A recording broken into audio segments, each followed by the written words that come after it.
This is Unfilter, episode 260 for November 22nd, 2017. What we're seeing here is the cableization of the internet. If you like your cable company and the way in which they choose which channels you can see and the way in which they continue increasing their prices, you're going to love what happens under this repeal, because suddenly the people making the rules are the networks.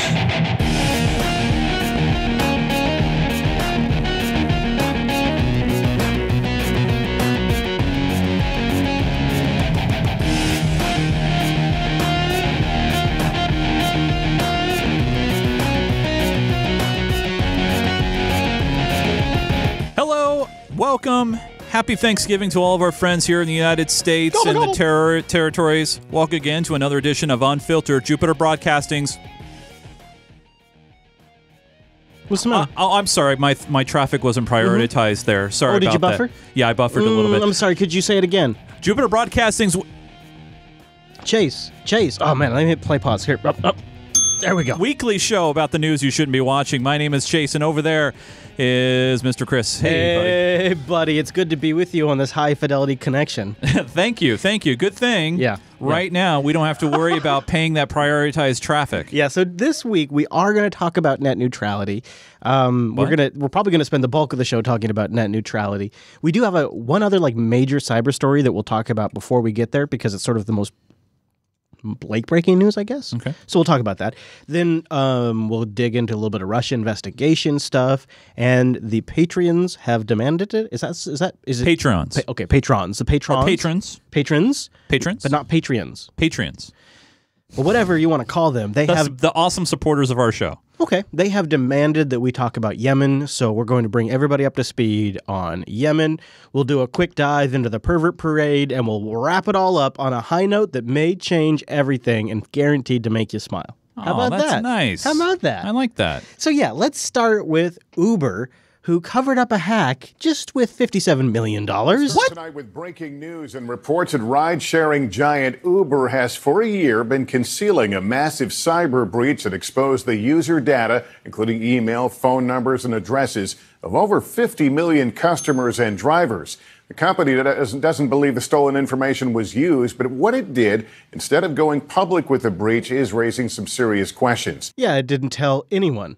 Our business correspondent, Jolene Kent, is here with late details coming in. Jolene, that's a lot of customers. What do we know? It is indeed, and this is a major bombshell. Not only was Uber targeted in that massive hack, the company then concealed it for more than a year. Oh. Here's what we know. Hackers stole critical personal data of 57 million Uber users. That includes riders and 600,000 drivers. Personal information of passengers, including names, emails, and phone numbers, were accessed. And for those drivers, their driver's license numbers were stolen too. Uber says no social security numbers were taken and no information about trips. But instead of reporting it to regulators last October, as Uber now says is required by law, they paid $100,000 ransom to two hackers behind it. Oh, I thought it was more than that. That's not bad. That's pocket change for Uber. Oh, yeah, that's easy, especially, when you have your customer and your independent contractor base right there. I mean, that's fine. Totally Keep fine. it quiet. Now, Uber's now notified federal authorities and fired the chief security officer. And it's just the latest hack of your information, Lester, from major companies, including 145 million people's data. Needs to get to a point where this is criminal. I mean, because obviously paying fines that are small doesn't make a difference. And it goes down to Equifax. It goes down to all these companies, Target. Every company that's been loose with your data, the chief technical officer or their security officer gets fired. Sure, that's great. But in the meantime, we're the ones holding the lurch because no one's really being held accountable on this. What happens with these stories, and it's the same thing that happened with this Uber story, is you were never going to hear about it until the CEO got ousted and a new CEO came in, and the CEO played a political game and said, I gotta tell somebody about this, because if it comes out once I'm the CEO, I'll get blamed for covering it up. So the new CEO makes a political decision. Mm-hmm. And if it wasn't for the new CEO, we never would have found out about this. That's really and that is the thing that happens across the industry. Oh, yeah. And this is one of those situations where things linger for long periods of time. We don't know. And then it comes out that our data has been leaked. 6 months ago. You know, it happened. Like I said, it happened with Target. Remember, things were delayed for a long period of time. Yeah. So, you know what bothers me gotta be criminal about the way that the media covers cybersecurity is, and I'm giving them the word. You know, we've given them the word. Well, they can take cyber. That's fine. But what bothers me about the way they cover it is they try to convert it into physical world ideas and terms, and they can't really wrap their head around the true worldwide nature of the network. I think you're missing, though. Who's their audience? Right, exactly. I know. And they I know have that's to. the restriction. No, That's I know. the restriction. Huge restriction. But the problem is, I think, is it's one thing to get the right information and then package it in a way that is palatable to your audience. That's one thing. Right. It's another thing to go into the story with the bias that misinforms how you cover it. And so let's play this clip here. This is an NBC report, and they go inside a Russian troll factory. And the problem is, it just reeks with all of the standard media propaganda things about how crime works on the internet. And it's such a child's version of it. Here we go. Is this it? This is the building? Yes, of course. The troll factory. Yes. Tonight. It's always a building. They always have a building. If it's an advanced persistent threat group, if it's a group that's named after because it's physical, because it ties a physical, look and feeling to it. Like you see that physical object, you have a physical reaction. That's not how it works. I know. Oh, no, we know that. I know, but see, but that's what they're trying to paint a picture. The fundamental flaw in the thinking here is that your enemy is contained in one physical location. If you are viewing the enemy in that means, then you are going to be fundamentally devastated by them. The sad part about that, though, is somebody watching at home is going to go, well, all you got to do is just bomb that building. It takes care of everything. Exactly. Is this it? This is the building? Yes, of course. The troll factory. Yes. Tonight, a look inside Russia's disinformation campaign from 26-year-old Vitaly Bespalov, one of dozens of 20-year-olds churning out fake stories in what he calls a factory of lies. Did you create fake accounts? Yes, he said. This is also part of the formula. You always get one of the former trolls, and that we've covered dozens of these stories over the years. You always get one of the former trolls to come out and blow the lid on everything. As Bespalov worked inside Russia's Internet Research Agency for 3 months in late 2014. He'd write up to 20 fake articles a day, spinning the war in Ukraine.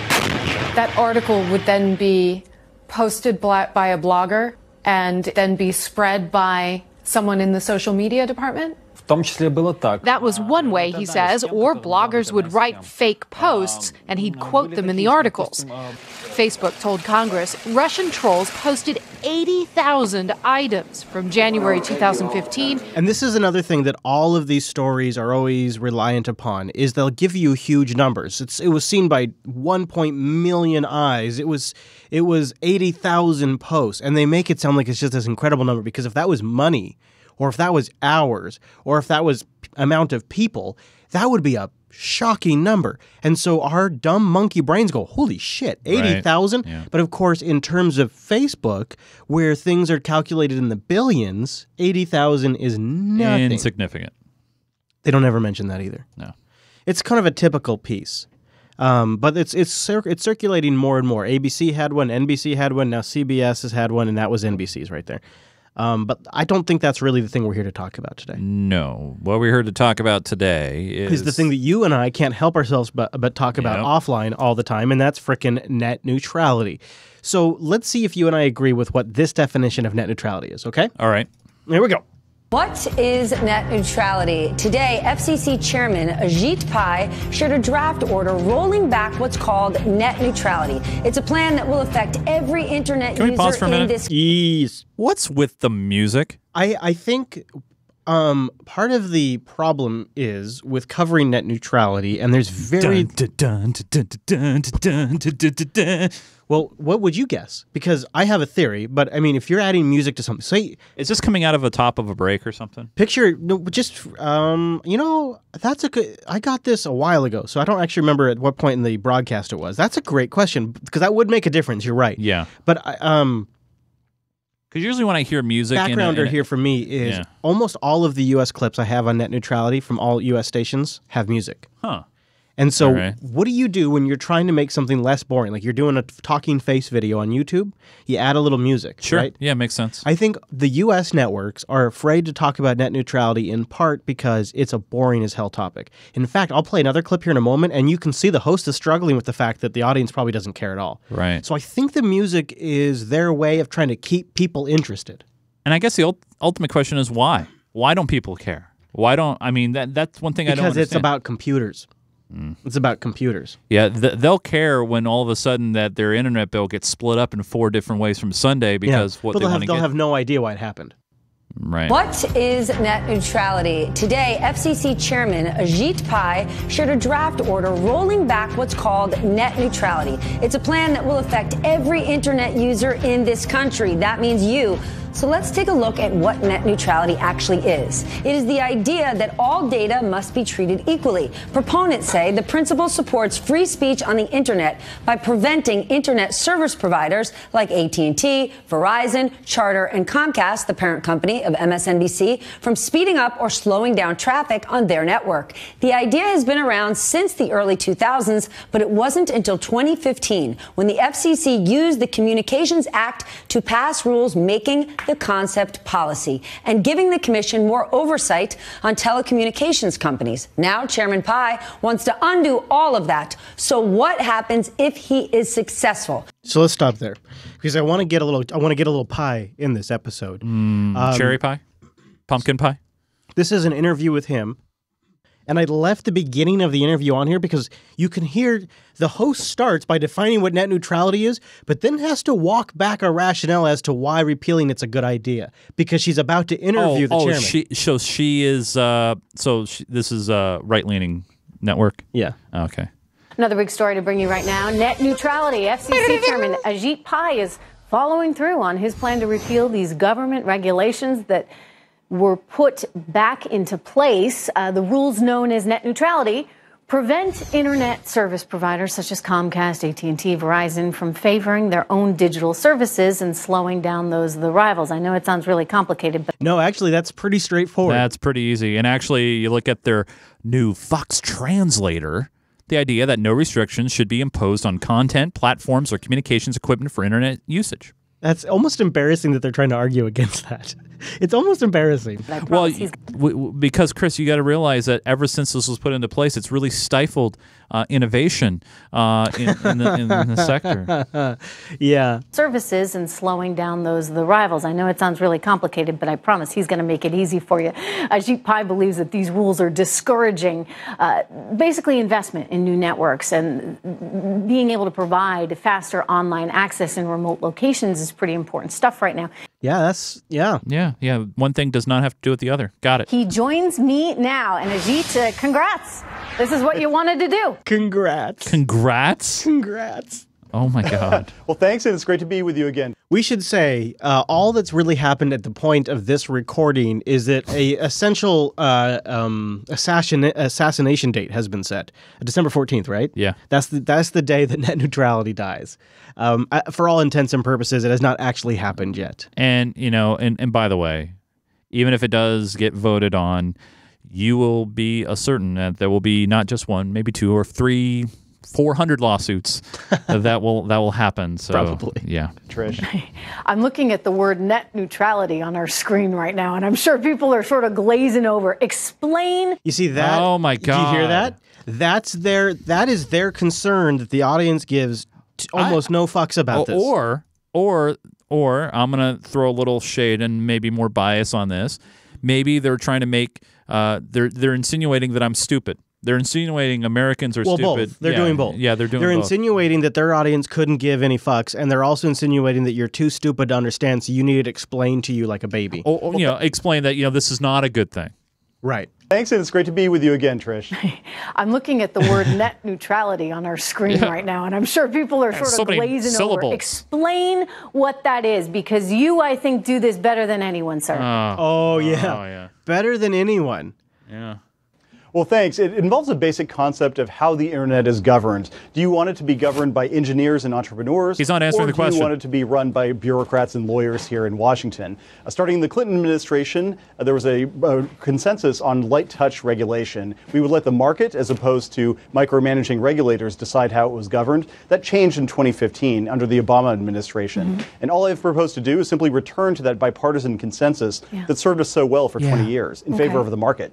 In favor of the market. Okay, so that's the argument for repealing net neutrality, is it allows for innovation in the market. Now, here would be the counter argument by the FCC, by the previous FCC chairman, Wheeler, who was Obama's FCC chairman and laid down the net neutrality regulation. Which, full disclosure, by the way, when we all saw that we thought he was going to be a... We thought he was going to be a shill because of the fact that he was a former lobbyist for those groups.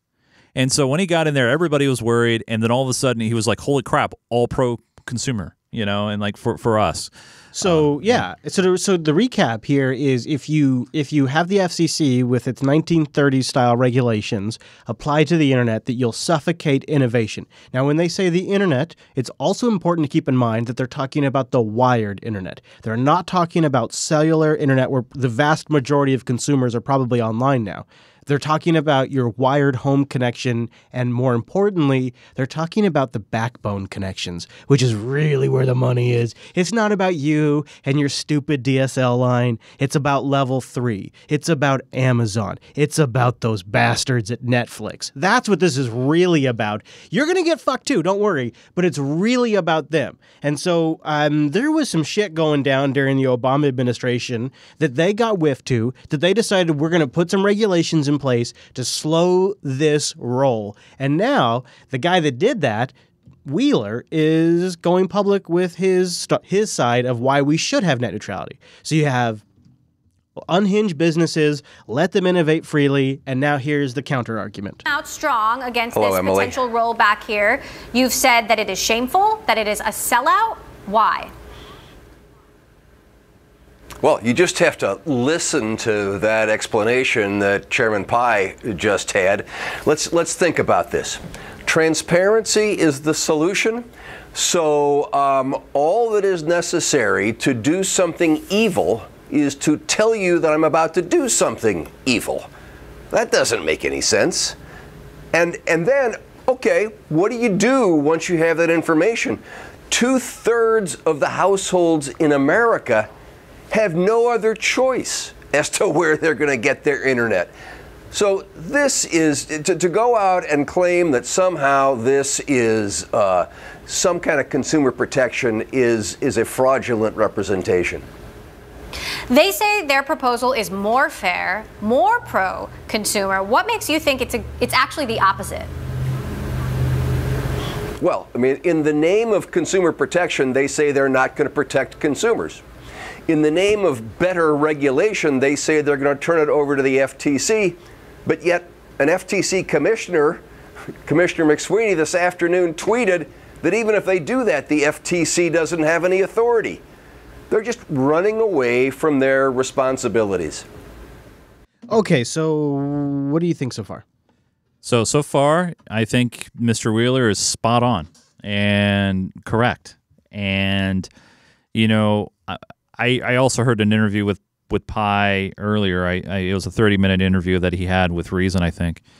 And it was one of those situations where, he's talking about, the FTC is going to be there to handle complaints, and, there hasn't been any issues before we put this regulation in place. I guess what he doesn't remember is, the whole scandal with Comcast and the BitTorrent situation, where they were slowing and throttling traffic. There's been many instances, and then all of a sudden they said no and no and no, and finally came out and said yes. And Mr. Wheeler is 100% correct when it comes to competition. It's not like a cell phone provider where we have today, where we live in an area where we have 3 or 4 different providers where we don't like what we're doing, say with T-Mobile, for example. We could switch to Verizon, or we could switch to AT&T, or switch to somebody else, right? But if you live in an area of the country where, say, for example, the local telephone company had decided, they don't want to invest in their copper anymore, and the only other option for usable high-speed internet is Comcast, you have no competition. You can't go anywhere else. Yep. That's how it is now. And now basically what he's doing is going to hand the keys to these companies where, you look at a nationwide map, Comcast has carved off their area of the country, Spectrum has carved off their area of the country. So my thoughts on this are really, they're fractured across a whole spectrum. So Yeah. I want to start with one of my go-tos in situations like this is go to history. And what have we done historically? If you look at The Master Switch by Tim Wu, if you've read that book, you know where this is going. Unfortunately, you already know where this is going. And you have to look back at companies that, look at industries, actually. Look at industries like the power utility industry and water and how fundamental those are, and the phone lines. And if you think the internet is more equivalent to power, phone, and water than it is your cable TV service, then I think you probably fall on the line. You fall in the line of they should be considered common carrier. It should be common carrier status, i.e. the FCC should regulate it. If you feel like the internet is more like cable television or your wireless provider, then you probably fall on the side that the FTC should be governing it and regulating it. And my mind on this is fractured because I don't want the FCC having any involvement with the content that Jupiter Broadcasting produces. We're getting dive bombed, Chase. Yep, they already heard us. But at the same time, this will undoubtedly negatively impact Jupiter Broadcasting, without question. And if this was 5 years in the future, I bet we wouldn't be able to launch a network with video. In fact, I'm really worried about Scale Engine. I'm really worried. What does this mean for Scale Engine? How are they going to be able to survive in a world where net neutrality means that on the back end, really large content providers are all linking up business deals to give each other priority access? How is a company like Scale Engine going to survive, or Jupiter Broadcasting? I don't really see it. Jupiter Broadcasting will make it because we'll have to ride on the backs of your silo services like YouTube and Stitcher and Google Play. Yeah, but you got to realize, Chris, if you want to upload to those services, you'll probably have to pay more. Well, and I also will have to follow their content guidelines, and I'll have to make sure that I'm within their realm of what they consider appropriate speech. There's going to be all kinds of restrictions that would be placed on a show like Unfilter.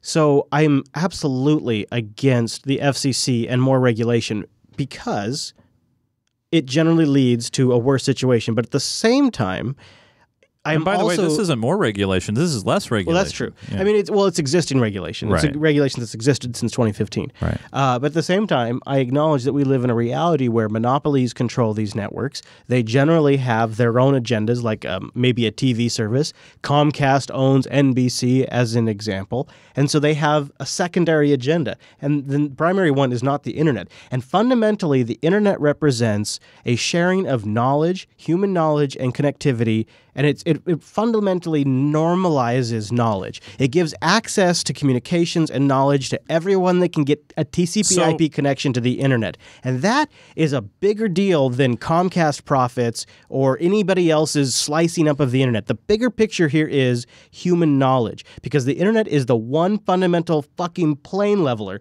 that comes in and levels everybody on the same plane. I can have the same presence that Leo Laporte and CNN have on YouTube. People can choose which one they prefer. And I don't have to worry that I have to be on some sort of baby internet where everything's slower and it costs against your minutes. I don't have to worry about that right now. And once that is a reality, then the companies like the major networks that have full access to these networks will be the ones that unquestionably pull ahead. And it will limit our available spectrum of information. And that, in the scope of humanity, is a goddamn travesty. So there's a couple things. First, I'm going to play a little devil's advocate here for a moment. And I before 2015, before these net neutrality rules were put into position, we didn't really have a tiered situation. We for consumers. Can I pause? Yeah. Because you're right. One thing I do want to make clear is I understand that net neutrality, in a sense, is a reaction to something that hasn't happened yet, that could happen. And generally, to regulate preemptively before something has happened is not a good idea, and I'm almost always against that. Right. And so now we've seen the clever marketing taglines from Comcast on Twitter and other major companies saying, We will treat all traffic the same. We believe in an open internet. Blah blah blah blah blah. We've seen them. We've seen the sponsored tweets. Yeah, We've seen I'm sure it'll be like that stuff. for a good year or two. Right. So it's one of those situations where, no doubt, if this does happen in December, if this is something that you truly believe in. Now, this is something that I believed in. I actually wrote my representatives. Now, my representatives in my state are left-leaning. They're Democrats. So it's one of those things where I didn't have to really pull hairs to convince them that this is an idea that they should believe in. But I did it anyway. And the reason why I did it anyway is one of those things is, hey, you support, or in the inverse, you try to convince somebody. But when this happens in December, okay, there's something that's happening next year. It's called, the midterm elections in the United States, where, a lot of seats will be in play both in the House and Senate. And this is where, you put your money where your mouth is, and you get out there and you vote and you make a difference. And a lot of people are going to say, well, it doesn't matter what I do. It's already against me. No, it's not that. It's just that's what people always say. And I know. Yet here we are. We're here because people don't vote. But we've always been saying, go out and vote. If you don't like it, go out and vote, and nothing changes. Or get involved and do something. So, because right now, let me ask you this: should we instead, as a community, come together and find a technological way around this? Some sort of P2P system, something that uses WebRTC, something that uses BitTorrent, something that uses Tor, something that gets around this shit. Because at the end of the day, we're working with an IP network here. There's got to be a way around this. Yeah, but the thing is, though, as soon as you sign up for that internet service, you're agreeing to terms in a contract. That's true. Yeah, that's true. So you can't. They'll get you on violation. They'll get you on that. The way around this is creating your own ISP. Getting your own local municipality. And I know there's a lot of protectionist laws in place. You get those overturned. So, okay, because if he talks about free market and he talks about, hey, let the market do the thing, well, let the market happen. All right, dude, well, let me devil's advocate your ass here for a second. Fair enough. So net neutrality regulation was passed in response to nothing that actually had really happened yet. In fact, if you want to talk about something egregious, it's damn fucking T-Mobile with their freeloading where you can watch YouTube and Google Play for free and it doesn't count against your minutes. That is actually more insidious than anything else because consumers love that shit. Oh man, I have a 10 gig cap, but I can watch YouTube unlimited. Well, YouTube has also said, or not YouTube, sorry. It's Netflix. It's anything that the guy in the leather jacket decides. T-Mobile has said they are not going to restrict anybody from signing for any company to sign up for that service to do that. Are you seriously? You don't see how this? No, but I'm just saying that's what they said. This is exactly the problem, though. They are tearing the internet. GeekGamer.tv is not on that list. No. So if I am a T-Mobile subscriber, it is free for me to watch Netflix and YouTube, and I implicitly pay out my ass to watch Geek Gamer. You're comfortable with that? No, I'm not. But But what I'm saying though is, what I'm saying here is, first off, T-Mobile has said any provider can jump on board. But really, do you think you and I could? Do you think we could legitimately? Do you think Jupiter Broadcasting or Geek Gamer TV could go? Have we tried? No way. I don't even know how you would do that. Oh, I don't know either. See, the problem is it's like free speech. It's like the internet should be this common playing field, and it's your merits that get you the traffic, not the tiering agreement that you have. Right. Because the thing is the tiering agreement stuff is artificial. If you just go by what the technology fundamentally enables, this tiered, structured, fast lane shit is an artificial quality of service style limitation that we are creating. So I am really, just from a technology standpoint, I'm kind of against it. But I'm going to play devil's advocate just for a moment here, because I do totally see the other side here. And it's not necessarily the innovation argument, because I feel like innovation in wired ISP services in the United States has died years ago, net neutrality or not. And that's not even a debate. That's just the reality. Look at the BIOS disaster here in Washington as an example, right? Yeah. Well, here's the argument, Chase, that I think that is really difficult to disagree with if you look at it rationally.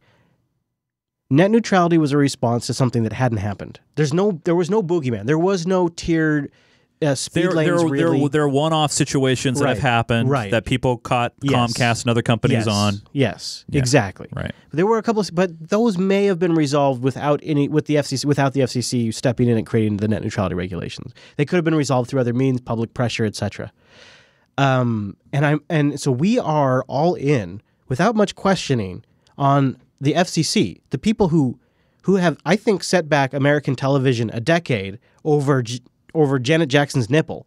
They're going to be in charge of the internet now because of something that didn't actually happen yet, because of something that might happen. Well, and now they won't be. They're going to wash their hands of it and go to the FTC. Now, the only thing that seems to be missing here is the FTC's ability to actually enforce anything. If they were given the power to make some kind of enforcement, would that not perhaps be the better body to manage this situation? Well, essentially, let the ISPs attempt to innovate with like the T-Mobile stuff that you're apparently a fan of. No, I was I'm just kidding. Give the counter argument. I know you were. Yeah, I'm totally kidding. Yeah. But let ISPs attempt to innovate there, and then when they go too far, the FTC steps in and says, "Hey, fuck you, stop that." Right. Unfortunately, yeah, the FTC, like you said, they've already come out and said they don't have any teeth. That has to be the thing that changes. Right. And the other thing though is the reasoning behind him doing this. He's saying, is, there's been no innovation, which is very shady. The pure ignorance of all the positive comments, all the overwhelming comments of people, fellow Americans on both sides of the aisles who want to keep things the way they are. Because here's one of the inherent issues, right? If you have a company that, say, doesn't like what Jupiter Broadcasting is putting out because of the opinions, say, on Linux, for example, saying, no, I don't like that distro. We're going to throttle. We're going to turn the faucet down a little bit. You have no recourse, none, right, especially a small business, right? And here's the bigger picture item, though. So, like, take our businesses out of it. If you have a country where they don't have this, so let's go down the possibility road here. Let's go like a few years down the road where things are a little more cut up, a little more tiered. It's a little more cableized. How is that not going to stagnate innovation in the U.S.? And countries that don't have this tiered system where everybody just gets a great fast pipe, they're going to be way ahead of us. Ironically, you look at the companies, the countries that have tiered the internet, and someone posted a link in the chat room for New Zealand. Those companies, Facebook, Instagram, Snapchat, and Twitter, where do those companies innovate from? Here. Right, but that's not going to be the case. That won't happen anymore. If you're a little small startup. And those companies were able to innovate and start up and grow without any restrictions on the internet. Right. Now with there being restrictions. This is my point. Yeah, I know. Yeah, that's what I'm trying to say is we will not only fall behind in the innovation curve, we will be last. We'll be in the back of the pack. We will entrench these duopolies and monopolies that we have, and the little guys that are the new innovators, the ones that are actually creating jobs, the ones that are in this IP economy. The only thing, IP and weed are like and natural resources are what the U.S. makes now. And if we're going to shut down the IP industry, well, then they better start legalizing pot everywhere. So then the potential spin on this is, we have seen, for example, Google. We've seen Microsoft. You won't see another one. Well, no, hold on. They're going to own it for the next decade. Hold on, let me finish my thought. I'm fired up, ready to go. I know you are. We see Google, for example, rolling out their fiber in certain areas. We see Microsoft, for example, using a white space signal down in Puerto Rico to spread broadband and that sort of thing. Just to play a little twist on this, if you start seeing companies doing the tiered thing, you're going to see more local municipality ISPs pop up because those laws are being struck down left and right already. Maybe. Here's the insidious thing, Chase, and I'm sorry to interrupt. And then maybe Google will say, we're going to have our fiber and it's going to be 100% open. Maybe. And it'll be available for a limited market, and then every single thing, everything you beat off to, everything you read about, every social post you ever post will be sucked up by Google. Isn't that a wonderful future? Now, here's the other thing about this, is it's going to be more insidious. It's going to be slow and steady. It's going to happen while we're all distracted. We'll be talking about something else completely unrelated, and all of a sudden, in the background, the main core networks will start charging another $1 a month for each consumer that Netflix uses. And they're going to go to Amazon and they say, we need another $1. It's just $1. It's not a big deal. Of course, when you times it across 300 million, all of a sudden, it's quite a big deal. And that's where it's going to start. It's going to start there. And those companies, they're big enough that they can afford it. So they're going to absorb that cost because it's going to give them a business advantage. Yeah. Because it's going to be a business proposition that they can't ignore. And they're going to get an advantage. And it's going to all happen behind closed doors. There's not going to be an article on The Verge. There's not going to be some... If you can even get to it. It's going to be something that just happens while we're all talking about fucking Justin Bieber. And the thing is that's going to go on for years. And then it won't be until all of that has happened that they come for us. And at that point, we'll have no option because more of these duopolies and monopolies will be in place. There'll be less choice, and the wireless networks are already this way. My home connection is an AT&T MiFi or a T-Mobile MiFi or a Sprint MiFi, depending on the day, because they all have different limitations or they all have different throttles, and I jump around and I look for public Wi-Fi constantly, and I'm already living the net neutrality future because I'm living on wireless at home. So what do we do to change it? I mean, what do we do now? I mean, because obviously Reddit's mobilized, other people are mobilized, but some sort of it's mesh too late. peer-to-peer networking that is an encrypted protocol that they can't break apart, they can't determine what it is. It's got to plug in somewhere. Yeah. It's got to plug in somewhere, and unfortunately, unless you're your own local ISP, you're going to be plugging into Comcast, you're going to be plugging into Verizon, you're going to be plugging in somewhere. Well, and won't it be interesting if maybe 5-10 years from now that entrepreneurs that want to start a business on the internet go somewhere else?Maybe they go to Canada, maybe they go to the UK, maybe they go to Russia. I don't. Could you imagine Germany, whatever? Could you imagine if that's what has to happen? Is if Google 2.0 or Facebook 2.0 can't launch in the U.S. because of this, or the next media company? I mean, I will say this: I want to be wrong. I want to be wrong that where if this goes through and it happens, and after all the court battles, this happens and sticks, that I hope I'm wrong. That things are okay, and because we haven't seen the tiered situation happen here in the United States yet. You know what? I'll put it this way. But whoever's first, oh my God, they're going to get hit. I might be wrong, but if you want to argue with us, I encourage you first, please read The Master Switch, The Rise and Fall of Information Empires. It analyzes strategic maneuvers of today's great information powers and kind of compares them to all of the major industries that have come in the past. Radio, television, cable TV, the telegram. There is a historical commonality through all of them. Tim Wu's The Master Switch, I'll put a link in the show notes. You should really read this book or listen to this book first, then come back to the net neutrality debate, because it's the thing that really changed my mind on this whole thing. I normally would be against the FCC having anything to do with the internet, except for the fundamental fact that common carrier status is the only thing that will prevent the Tim Wu future. And on December 14th, we're shooting that in the head. One of the things that bothered me even today, even with bandwidth caps and that sort of thing that Comcast is doing right now and some other main ISPs, is the meter, is the bit meter that isn't regulated. I mean, they're the ones saying, well, this is what you've used. But, you have no appeals process, an official appeals process. I've seen many articles where, you have people monitoring their own internet usage and they haven't used as much as they have. These are the kind of things when you have the internet that is basically a utility now, where it is a vital piece of your commerce, of people's information, right, health information, when you communication. When you move somewhere, when you move, say, into a house or an apartment, you look for power, you look for water and garbage. And then you look for internet because it's a needed, required thing in your living. And, this is one of those situations where don't just sign a petition. Don't just contact. You got to stay and be engaged. Don't just upvote or like a post. Yeah. I mean, I'm lucky where I live. I live in a state, in a place where they believe in this kind of net neutrality thing and they want it to happen. Actually, Washington State was one of the states that wanted to create their own privacy protections once the FCC ditched those. Remember that a few months ago? Mm-hmm. So if you live in a state that is against the norm, instead of getting that form response and going and throwing your hands up in the air and going, whatever, that's when you get a group of people together and you go visit your representative's office. There's things that people can do that people choose not to do because either they're lazy or there's no time or whatever. I just completely 100% agree with you. I'm also a realist, and I'm like, I know, man. If we weren't gonna do that over the situation in Syria or Yemen or droning American citizens, or the war on drugs, we're not gonna do it over net neutrality. It's just gonna not fucking happen. Yeah. And so I look at it from a perspective like, well, now what do we do? Those of of us that realize that this ship has sailed, what do we do now? And that's the conversation I'm curious to know what the audience has to say, because what can we do now? Well, is there some mesh network we could set up? Is there some other route we could take? Here's the thing. Here's the thing, What's Chris. the thing? What's the thing? There's no law that has been set yet in either direction, okay?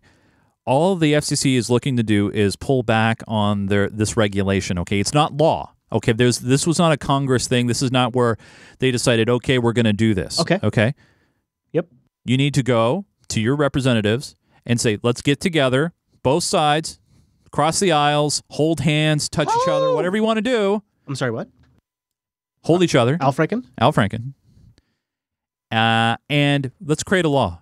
Okay, let's do this. Let's, make it bipartisan, do something, okay? Because here's the thing, here's the thing. There's multiple? Well, there's elections that happen, and guess what could happen in 3 years? You could have a Democrat back there in the White House, and guess what? Things get flipped back the other way, and we'll just go this back and forth all day long. We need to come to the middle, make something happen. And that, people, is what grinds my gears. Tom? No, it's Chris. Sorry. Yeah. Okay.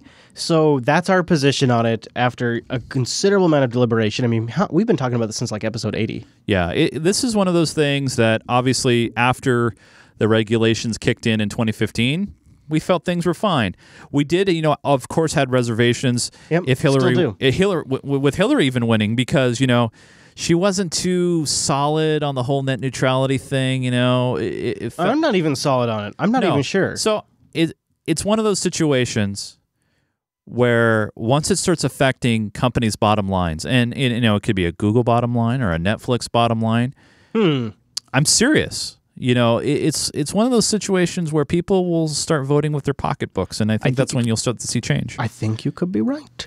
So when we're talking about cyber, and we have been for ASL, this has been a long cyber segment. Yes, but important one. Yeah. So let's when you talk about cyber, you got to talk about Russia. 1 and 2. It's like peanut butter hacking. Yes. Peanut butter and chocolate. APKs being sideloaded. Yeah. Right. Good callback. Yeah, man. So this one's good, I think, but it represents a huge power shift, and you got to figure this has been in the works for a while. We haven't really talked a lot about the situation in Syria, and the U.S. has been dialing down their involvement with the counterinsurgency, and they've been sort of working with their partner Saudi Arabia to sort of wind down the whole counterterrorism going up against Assad plan. They've just sort of been dialing it back since Trump got into office.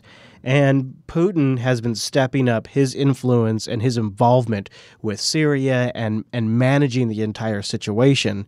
And it has resulted in some major shifts. So let's start with the first major story out of Syria. Well, President Trump and Russian President Vladimir Putin spoke by phone for more than an hour yesterday. The two talked about the situation in North Korea, as well as the road ahead for Syria. And here's what Putin had to say after meeting with the Syrian president on Monday. A lot has been done to stabilize the situation in Syria. And I hope that in the near future, we will put a final full stop in the fight against terrorism in Syria. So Putin not only called Trump, but he called Iran, he called China, he called Saudi Arabia, he called Turkey. He's trying to take the high road. He's trying to take control of the situation. Oh, absolutely. Yeah. And he argues that this is a good deal for everyone. And also a deal with Iran between the U.S. is a good thing for everyone. Good evening, friends. We start tonight with a crucial phone call between Presidents Trump and Putin about the future of Syria. The call comes after an unexpected meeting between the Russian president and Syria's Bashar al-Assad in Sochi.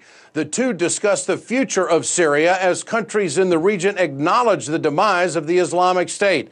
Manila Chen has been following the story. She's here tonight to tell us more about what the presidents discussed. Manila? That's right, Ed. Syria was the major issue at hand when President Putin briefed President Trump on his meeting with the Syrian leader.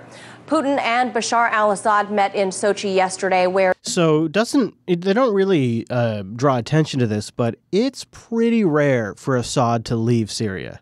And this was one of those moments where he came to Putin. The pair discussed constitutional amendments in Syria, which will include holding new presidential and parliamentary elections as part of the transitional process in an effort to bring peace to the war-torn country. In a rare trip outside of Syria, Bashar al-Assad and Vladimir Putin discussed winding down Russia's military involvement, which would mark a major turning point in the 6-year-long war. So it's a point that they emphasized in a press conference, that Russia was winding down its involvement in Syria. And it's Putin arranging a power meeting between China, Iran, Turkey, and a bunch of others to all come to an agreement about what's going on, how to wind down the Syria situation. And he's essentially calling the shots. Here's another clip on it. Ahead of a crucial few days for Syria, Vladimir Putin put on a last-minute show of political stage management. A surprise visit by Bashar al-Assad to Russia and a meeting with the military top brass who prevented his government from collapse. This is them winning. Yeah. This is the failure of Hillary Clinton and Barack Obama's policy to topple Assad. This is the failure of that policy to arm the rebels, to give them weapons, to give them communications, to give them money, and to give them Toyotas. White ones. This is what this is. This is the end of this. Yeah. And in this fumbling of the situation in Syria, we have given the power, that we have tipped the power of control in the Middle East to Russia. And part of me says, have at it. You want to be the major power influencer in the Middle East that is the police, that runs the policing for the Middle East? Have at it. Go kill your own Go kill Russians for the Middle East. Let's bring our U.S. troops home. That's what Chris says. But then part of me goes, well, then what the hell did we just waste all of this blood and treasure for years? What have we been doing for years just to blow this thing and then let Putin get control of the Middle East? Like, we didn't just misstep this. We fucking blew everything since 9/11. This is the tipping point. It'll spread everywhere from here. Some are saying, I mean, I'm just saying some, not in our chat room or anything, but some will tell you, Chris, this is just because, Putin's relationship with Trump, and Trump's saying, all right, go ahead, let him do this, go ahead. Part of me thinks it would be the best gift that Donald Trump ever gave to the people of America. He probably can't do much more. He's not going to fix health care. He's not going to fix taxes. But if he could wind down our involvement in the Middle East simply because he made us less relevant there, that would actually, totality, it would be a good thing for the United States. Not only it would save lives in Syria, it would save American soldier lives as well. I mean, it's one of those situations where just stop it already. Well, and it would save a huge waste of money. It would save money that has been huge. But the military-industrial complex, Chris, they'll find somewhere else to put the money. Yeah, I think that is actually true. I think that is the reality of it. That's how it works. We wind down somewhere else, so we gear up somewhere else. Well, you always got cyber. I suppose. The great cyber war. Yeah. I do think the interesting thing about this is, just to recap on this point. Iran. Russia, Iran and Turkey have forged what some would say is a curiously durable partnership. They support different sides in Syria and have different goals, but every couple of months for nearly a year now, the three have co-sponsored talks with Syria's government and opposition forces in the Kazakh capital Astana. Do you know who's sponsoring the opposition forces? Saudi Arabia. They're just full on, With our weapons that we sold off Saudi Arabia? Yeah, we'll get back to Saudi Arabia here when we get to Yemen in a moment. But this is clearly a galvanizing moment for Turkey, Iran, and Russia. And we've just created ourselves a great little holy trinity of competitors there by getting involved in the situation. And to what end? Assad is still in power. They claim they've added amendments to their constitution to create a political process. Yep. But Assad is still in power. He'll do an easy transition. He's essentially won the war. We are spinning down our support for all of the psychopaths that we hired to kill people. And Russia walks away the big victor. Yep. Good PR victory as well. I mean, it's all the way around for him. Hoorah, dude. Hoorah.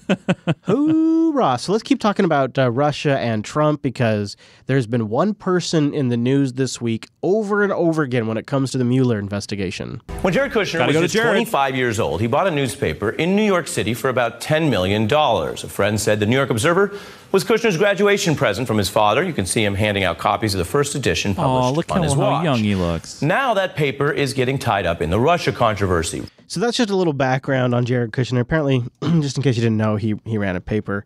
And the Mueller investigation keeps honing in on Jared Kushner. And he's been in the news a lot this week. A new report that the Mueller investigation is digging deeper into Jared Kushner's contacts with foreign leaders during the transition. According to the Wall Street Journal, the latest instance involves the December 2016 UN resolution that condemned Israel for building settlements in disputed territories. Did she mispronounce Russia there? Did she? Because it sounded like she said Israel. Didn't it? I think she mispronounced Russia, because I could have sworn she said Israel. December 2016 UN resolution that condemned Israel. Oh, she said Israel. She said her, okay. For building settlements in disputed territories. Then President-elect Trump opposed the resolution, posting it to Facebook that it should be vetoed. The resolution was adopted the very next day after the Obama administration refused to block it. People briefed on the matter tell the Wall Street Journal that Israeli officials then began reaching out to senior transition officials, including Kushner. Now Mueller's investigators want to know what role Kushner may have played in any talks. Officials are already looking into the June 2016 Trump Tower meeting that Kushner attended with a Kremlin lawyer. Now, there's actually no association between the Israeli influence in the transition team and the Russian meeting, but they just kind of go right into it to kind of like conflate the two, I guess. And a December 2016 meeting with the head of a Russian state-owned bank that was sanctioned by the U.S. Then there are the two other meetings he disclosed with Russian Ambassador Sergei Kislyak.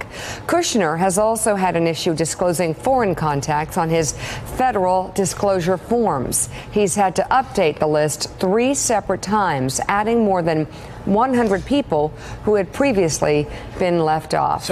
So there's a funny thing in the dossier. It says, by the way, that Jared Kushner is a cuck, and that he likes to watch guys. Anyways, here's the problem. There's a real sort of slippery slope here for the left media and for the Democrats, and that is that it was Kushner's responsibility in the campaign to interface with all of these different points of interest, like the Israeli government, the Canadian government, Saudi Arabia, Russia. That was actually like his point. And they're going to get into that in the interview here. But the problem is if you start looking into Russian influence, then should you also be looking into Israeli influence?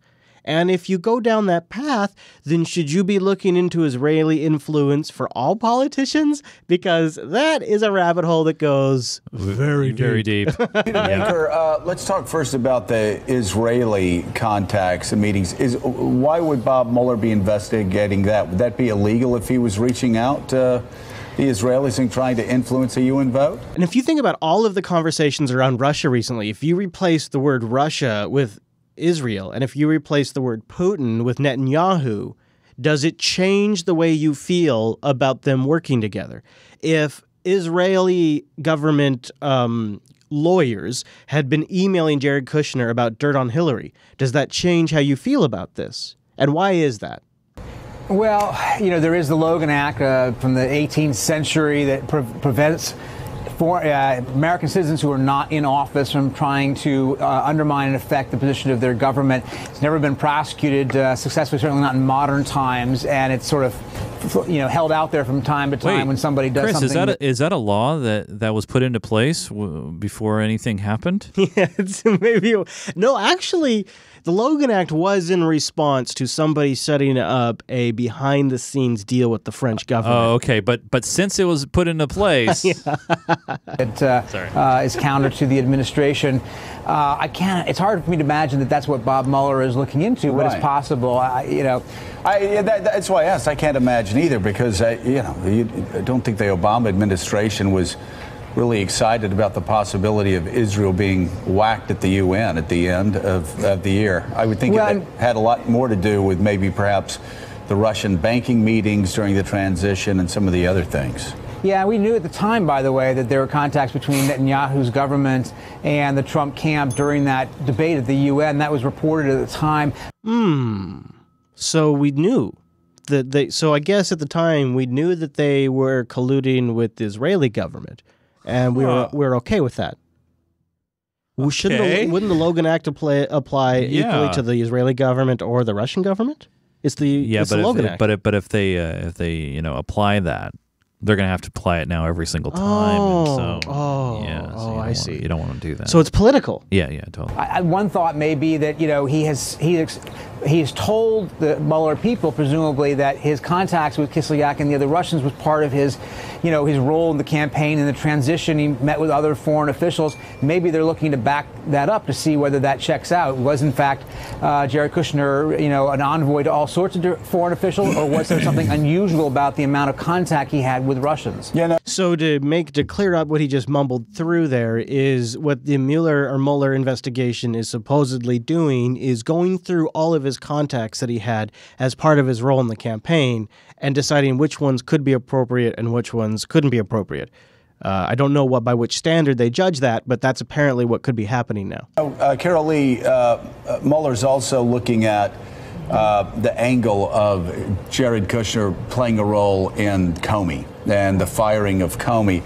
Yeah. Seems like there's an awful lot of attention focused in recent reports on Jared Kushner, and you just wonder whether other people in the White House are pointing fingers at him, either because he was at the center of all of this or because he has quite a few enemies in the White House. So I think it could be maybe the latter. I'm no fan of Jared Kushner, but I would view him, if I was somebody that had been in D.C. for 40 years, as some punk son of a bitch who's an outsider. He's a total political noob. He has no idea what he's in for, and he's a foreign object that must be ejected from the body.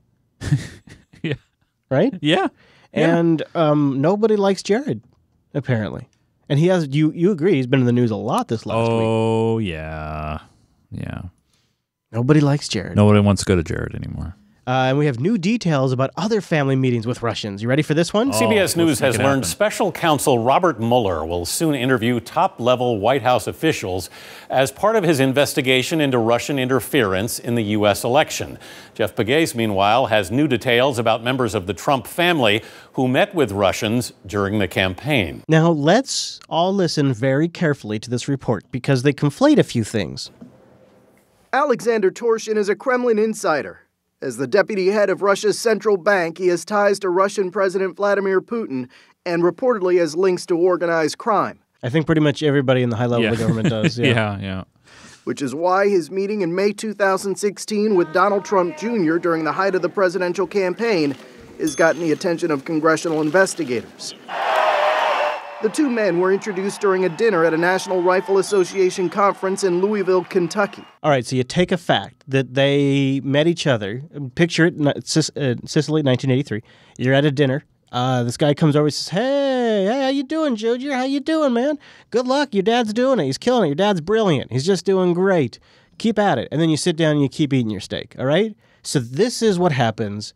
But the media is able to take this moment, just like they have with Jeff Sessions, and we can make any story we want. According to a source, Trump Jr. and Torshin discussed a mutual interest in firearms. I can tell you, as somebody who's grown up around gun advocates and gun lovers, that's exactly what happens. And for those of you who are not big into guns, you're just sort of either way. I don't care. Yeah. It's annoying. The source did not recall if the campaign ever came up. In a statement, Alan Futerfast, the attorney representing the president's son, said they made small talk for a few minutes and went back to their separate meals. Well, that's not good enough. We need something more dramatic. We need to bring in like an expert. We need to give some sort of story to this. Maybe a foreign official? Is a former assistant director of the FBI. Oh, there you go. Yeah, that'll do. That'll. Well, I'll take shared credit on it. Yeah, okay. And says meetings like this are typical of intelligence operations. You could also say meetings like this are typical of people who like guns. Meetings like this are typical of people who want Donald Trump to win. Meetings like this are typical of people who share conservative values. Meetings like this are typical of people who have children. Meetings like this you get my point. Art of getting close to someone is I give you opportunities, but I don't make you uncomfortable. Well, that's a narrative I can run with. Oh, so he's working, Junior. And I don't have you push me away. Torsion had made overtures to the Trump campaign before. Through an intermediary, a request for a meeting with candidate Trump made its way to top campaign officials, including Trump's son-in-law, Jared Kushner. Sources say Kushner recommended against the meeting. But less than 3 weeks after the NRA event, both Donald Trump Jr. and Kushner met at Trump Tower with a Russian lawyer with ties to the Kremlin. You see, again, not related at all. So they end with Kushner recommended against the meeting, and then they just sort of move right into this lawyer meeting as if the two things are related, but they're not related. They conflate the stories. But less than 3 weeks after the NRA event, both Donald Trump Jr. and Kushner met at Trump Tower. It has nothing to do with the NRA event. Nothing. And that's intentional storytelling right there. Yeah. You don't accidentally write it this way. You don't accidentally get all of the art assets. You don't accidentally have your very well-paid news actor voice over that. These things don't just accidentally happen. With a Russian lawyer with ties to the Kremlin. Trump Jr. had been promised dirt on Hillary Clinton. That meeting is now a key focus in Special Counsel Robert Mueller's investigation into Russian meddling in the election. It's just interesting how they do that. And so they're able to maintain a narrative and a story, and they're able to imply momentum where there is none.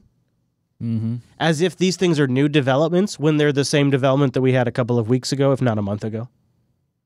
And that's really obnoxious, too.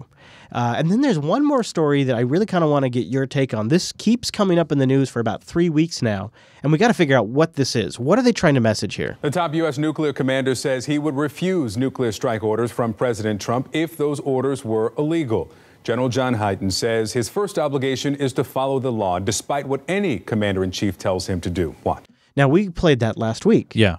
And this is a thing that keeps coming up. Trump is such a blowhard that he's going to blow up at somebody. He's going to launch the nukes. Yeah, but and I don't know how much of the clip that you have, but the general actually had conversations with Trump, and Trump was talking about it, and he's like, well, if it's an illegal order, we got to make sure it's legal. It is. Yeah. So here's the clip. Yeah. So go from I'll resist. So the script was the general will resist an illegal order from Trump. And here's what the general actually said. Yeah.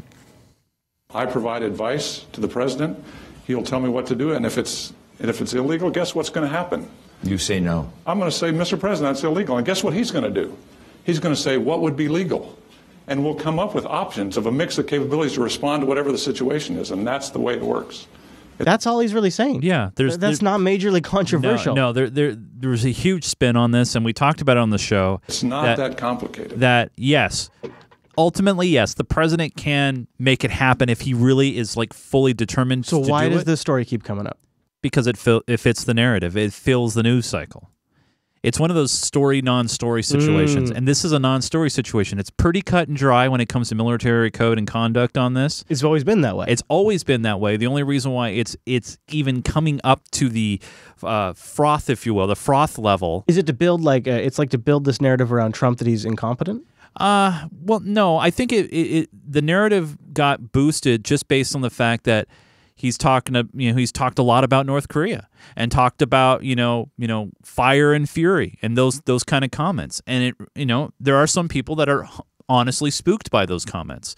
So maybe part of it is the spinning of the story is to remind those people that, hey, calm down, nothing's going to happen, because of those specific procedures in place.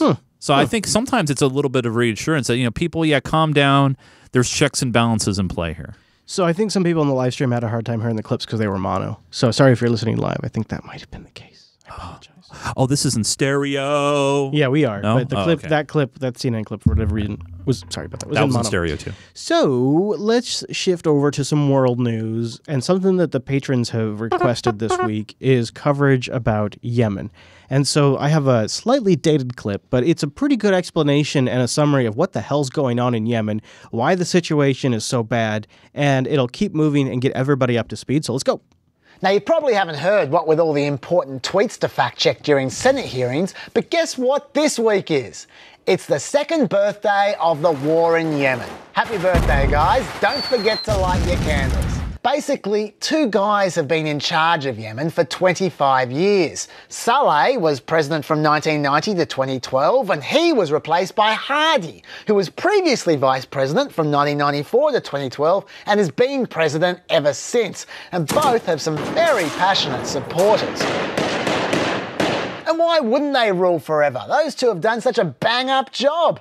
Back before the war began, only 45% of the country was malnourished, and only 54% lived in poverty, with some cities enjoying the luxury of tap water once every 20 days. Lucky duckies. Of course, those two also have their detractors, as evidenced by Hadi's picture on Wikipedia. Anyway, after the Arab Spring in 2012, Hadi took over as part of a settlement. He was supposed to only hang around for 2 years, but then that became 3, and then in 2015 he decided to stick around a bit more. That's when Saleh supporters, who are largely a Shiite group known as the Houthis, tried to overthrow Hadi, who is a Sunni. And this made Yemen's neighbour Saudi Arabia very nervous because they're also Sunnis, and the last thing they want is to be surrounded by Shiites, especially with Iran taking an active interest in things.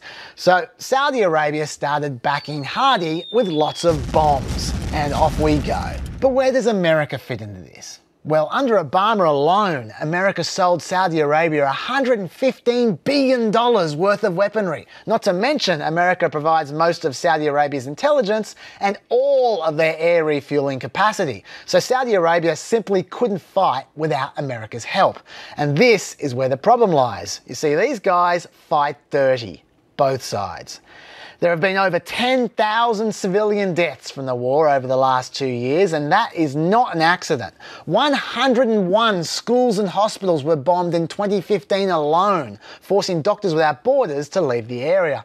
Furthermore, 80% of Yemen's food comes through the one port, a port that Saudi Arabia blockaded in 2015. And then it was bombed 9 times. And then the bridge that 90% of the country's food aid travels along was also repeatedly bombed. So now, what was already a hellhole has just received an upgrade. According to the aid agencies, you have 17 million people at emergency or crisis levels of food insecurity, including 7 million close to famine, with a Yemeni child dying every 10 minutes from severe malnutrition. And Oxfam estimate that 82% of the population need humanitarian assistance. And that was all facilitated by Barack Obama. Until the Saudis bombed a funeral procession late last year, and then Obama said, enough. No more arms sales to the Saudis. But then Donald Trump said, actually, let's try that again. And in the first week of March, America dropped more bombs in Yemen than they did in the whole of 2016. So here we go into another quagmire. But the good news is, with another 1,000 troops heading to Syria and the generals wanting to try another surge in Afghanistan, we're spoiled for choice when it comes to quagmires we can completely ignore. Happy birthday, Yemen. So that was about 8 months ago, so now we need to come up to speed, but I thought that was pretty good. And this is the reason why I think a lot of the patrons wanted us to cover it this week, is because finally, for some reason, out of nowhere, 60 Minutes decided to actually talk about Yemen a little bit.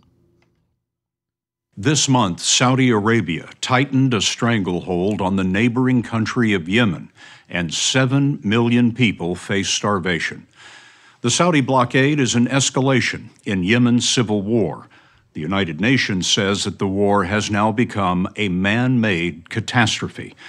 You've seen very little of this because the Saudis prevent reporters from reaching the war zone. Now that's their explanation. The reason why we haven't talked about it in the U.S. media is because Saudi Arabia doesn't let reporters go there, as if they can't use other sources. They're more than happy to quote Twitter when Donald Trump shits something out from the toilet, but when it's people reporting from Yemen, no, sorry, we can't talk about it until we go there ourselves. And so this is the excuse that they have used not to talk about the situation in Yemen. The reality is they're not talking about the situation in Yemen because the U.S. is a facilitator. Recently, we were ordered off a ship headed to Yemen. Days later, the Saudis gave us permission to fly there, but after our equipment was loaded and our boarding passes issued, the Saudis closed the airspace so the plane couldn't take off. Even so, we have managed to get pictures out of Yemen to show you what the Saudi government does not want you to see. You see, they could have done it all along. So when they decided to do it, they actually managed to get access to it.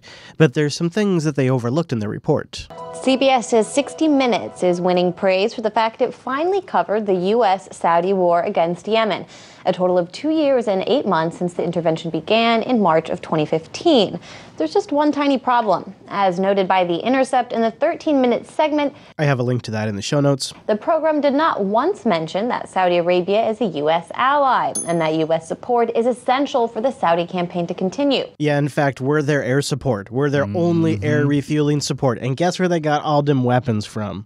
So, how did journalists reporting for a U.S. audience manage to omit this fact?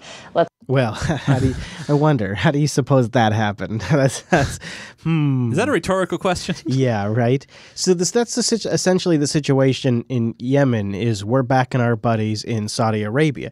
Now, you might say, Chris, why? Why are we doing this? Why are we backing Saudi Arabia when they're obviously in the wrong here? Well, I have some bacon. I knew I saw some bacon on that turkey when I walked in. That's nice. right. That's right. Yeah, I like to wrap it. Fair enough. That's a lot of turkey. So I got a lot of extra bacon. So here's my thought on this, this is being driven by a very delicate balance that we have. One of the ways that the U.S. ensures control over very powerful allies is we establish direct partnerships with their military. Training, financing, intelligence. We get real tight. We get real bro with their military because political offices and kingdoms come and go, but militaries are forever. Mm-hmm. And so when the military gets involved in something, we have to be there. We have to be their bros. We have to get their backs because if we ever need to pull the lever and we need to overthrow the government of Saudi Arabia, well, we need our buddies. Boom. And the buddies are the military. And this is something the military is taking on. And so we're backing our buddies. And because we've gotten everybody to stay silent for 2 years and 8 months, well, so far it's working out pretty well. It's only now finally, that CBS News focused on the children, on the starving children, the bony, starving children. Think of the children. Now we're talking about the problems in Yemen. And honestly, I guess that's just what it takes. I guess it just takes the children angle before the American public gives two shits. They don't care about people losing their homes. They don't care about people's struggle for control of their government and their own sovereign rights. They don't care about foreign powers invading. They don't care about the U.S. government illegally making and enabling that invasion of Saudi. They don't care. They just don't care. But you show them a skinny kid, and all of a sudden we give two shits. And that's what CBS News did. So I got to give them credit for at least doing that.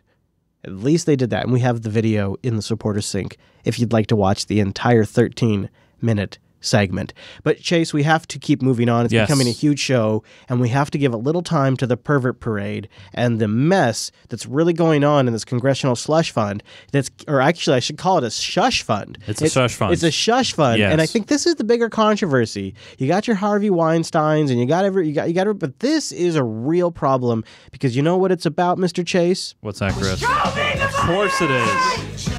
Well, the accusations against Senator Franken overshadow what could be an even bigger story. Congress has known about sexual misconduct and other kinds of misconduct by its members for years and has doled out your money, taxpayer cash, to keep it quiet. A group called the Office of Compliance has handed out more than $15 million to settle 260 alleged cases of sexual harassment, gender discrimination, and other wrongdoing by members of Congress. 15 mil. Jeez. Now, here's an example of how one of those plays out. Michigan's John Conyers is admitting to a payoff of a former employee who says he fired her because she rejected his sexual advances. But he denies he did anything wrong. Correspondent Peter Ducey is on Capitol Hill. Now, where'd that money come from? Of course, it came from that compliance committee. And the biggest name this week to get outed as a predator is Mr. Charlie Rose. Which we've heard on the show many times. Which we have played on the show a lot. say anything to those accusers, the people that's accusing you of all these wrongdoings? It's not wrongdoings. It's not wrongdoings is what he says. It's a little hard to hear. That's Charlie Rose on the street. Less than 24 hours after a Washington Post article alleged Charlie Rose sexually harassed female employees for years. What did I say when that article came out? What did I say, Chase? There's going to be some people inside CBS that will say something. And he's going to get fired. Yep. And it's whenever that happens, there's always more that come out. And that's exactly what's happened. The 75-year-old is out of a job. In a statement, the president of CBS News announced Rose was fired, writing in part, "No one may be able to correct the past, but what may once have been accepted should not ever have been acceptable." Charlie does not get a pass here. This morning, Rose's CBS co-anchors spoke out with a mix of anger and sadness. Let me be very clear. There is no excuse for this alleged behavior. It is systematic and pervasive. Women cannot achieve equality in the workplace or in society until there is a reckoning and a taking of responsibility. I'm really struggling because what do you say when someone that you deeply care about has done something that is so horrible? There's been a lot of different reactions. So, of course, Al Franken was another one that came out recently. The one that really kind of was the most recent, of course, was Kevin Spacey. And then after Kevin Spacey came out, it was more and more and more names came out. Now it's like up to 20 people that have come out against Kevin Spacey. I think the same thing is going to happen to Charlie Rose. And it's in both cases, it feels like there's a lot behind the movement. Like it's like something that's been waiting to burst behind the scenes. And then all of these people come forward. And Gail and Nora, who I've been commenting about this for a few weeks in the overtime, and if you Google it, there's a lot of different speculation about it. But Gail and Nora have been like trying to have like a power fight for control of the show for a while now, since Charlie came back from his heart surgery. And this is an interesting development after that. Gail, I know you and I have talked a lot about this, and it takes a lot of courage for these women to come forward, and I think that they should continue to do something. We hope that they will continue to speak up. Yeah. I also want to say that this is a moment that demands a frank and honest assessment about where we stand and more generally the safety of women. Let me be very clear. There is no excuse for this alleged behavior. It is systematic and pervasive. They're taking a pretty strong stand against their buddy here. Yeah. What do you think of this? I think it's necessary. No, I don't think necessary is the right word. I think it's honesty and it's warranted. To me, it feels like they've known, and now they have to go to this far because they've known for a while, and they're able to finally express it. And I've been doing a lot of listening, and I'm going to continue to do that. This I know is true. Women cannot achieve equality in the workplace or in society until there is a reckoning. This is a very much of a written statement. Yeah. And I don't know. It's so you compare the Kevin Spacey and the Charlie Rose to the Al Frankens, and there's a pretty big tone difference. Pulling a card from the old days of The Daily Show then here. He took a picture, little montage, which his office now says was a joke, that showed him potentially not actually groping, but mock groping her while she was asleep. I don't doubt his remorse at all. And he admitted he did what he did. There was a picture of it, and he didn't remember the messy kiss, but... This is them talking about Al Franken, and if you go back, you can go search on YouTube 2006 Al Franken USO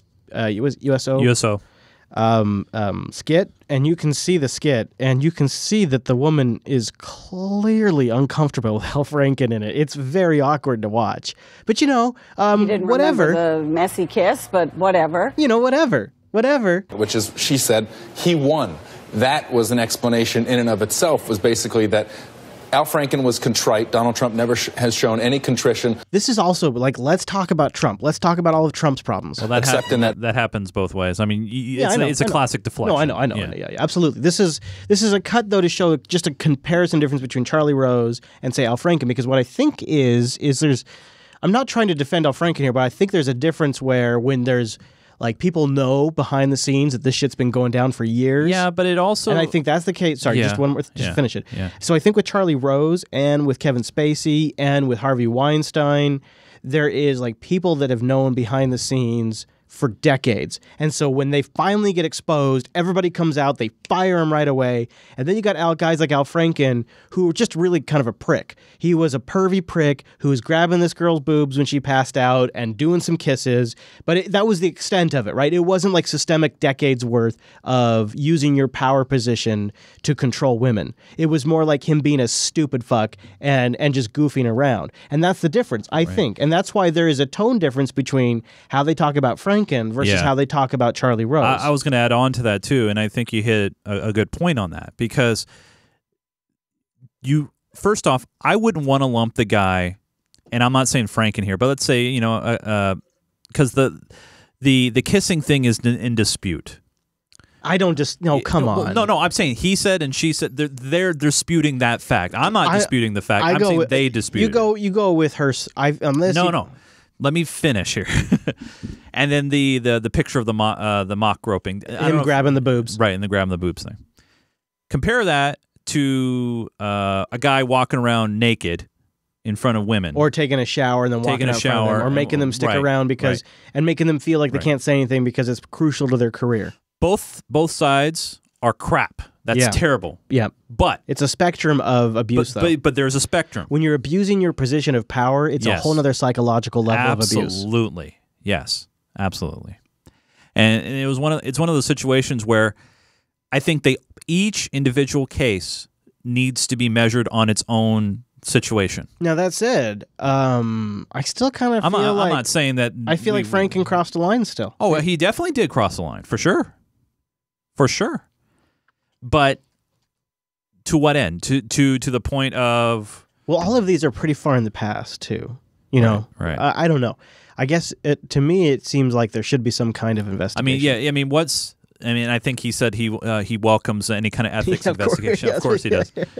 But it's like, to what end, right? Yeah, how many more investigations do we need? Well, how many more investigations do we need? What would satisfy, people involved here? Like Charlie Rose, CBS, they make a decision, he's gone, right? Kevin Spacey's fired from his stuff. Louis C.K. fired from his stuff. A lot of these things are way past the years of statute of limitations, so there's no criminal penalty. There's nothing you can do there. It's the court of public opinion, though. The court of public opinion. And all of these people are being tried in it, and it is fascinating to watch and it's this. Swift. Have you watched The Orville recently? I'm only the first couple episodes. Okay. Well, there's an episode in The Orville where it's like public opinion. It's like everybody has a Reddit, essentially. Anyways, it's very much the court of public opinion. People have to go on apology tours. Charlie Rose is done. He's 75 years old. Oh, yeah. You will not see him on television again. They should put Breiwei in his spot. CBS goes grabs him. They're trying to get Oprah to take his spot. But Breiwei's already a convicted liar, remember? But he's not. But see, now it's like how they're trying to make Bush look better compared to Trump. Yeah. Now Breiwei looks better compared to Charlie Rose. That's the way it works in public opinion. Yeah. Right? And actually, the shoe just dropped, I think, yesterday. One of the top guys of Pixar caught in a scandal as well. Yeah, and I also noticed that Meg Whitman just stepped down as the CEO of HP. That's interesting. Let's also talk about Harvey Weinstein. It's been a little while, and then we're going to wrap up the Pervert Parade here with just this. We could go on for the entire episode, but there is a disturbing angle. So we were just briefly touching on how when you're in a position of power, it's even more perverse. There's even another element to this. It's not just a position of power, and it's something that we have a hard time connecting with, your humble hosts, because we're not crazy rich with the ability to essentially have anything happen that we want. And when you are in an industry position of power and you're financially powerful, you really have control over people's lives. And it really is illustrated in this story about Harvey Weinstein hiring spies to monitor his accusers' lives. And in a recent turn of the Harvey Weinstein scandal, the producer is now being accused of hiring private investigators to track actresses and journalists. The Israeli Black Cube company was hired in an attempt to squash any allegations against Weinstein. So joining me now... Now think about that for a second. An Israeli for hire intelligence agency and private eye, if you want to give him that moniker, is he has the ability to just call them up and say, "Hey, I need you to go after this person and dig up some dirt," so that way they don't say anything. Wow. Now that is probably way more prevalent than we can imagine. Yeah, absolutely. Money and power. That's what. Well, Frank, what he did was he went too far. It's not like hiring Israeli spies. Bad. That's so bad. I mean, it's so bad. And yes. Oh my gosh, it's Anderson. Hey, Anderson, walking in. Hey. All right, buddy, you ready to get into the sack? What do you say? Let's get into a special turkey. Mommy needs a joint. And then it's going to be the high note. Or right after that. Mommy, you're going to get your joint later.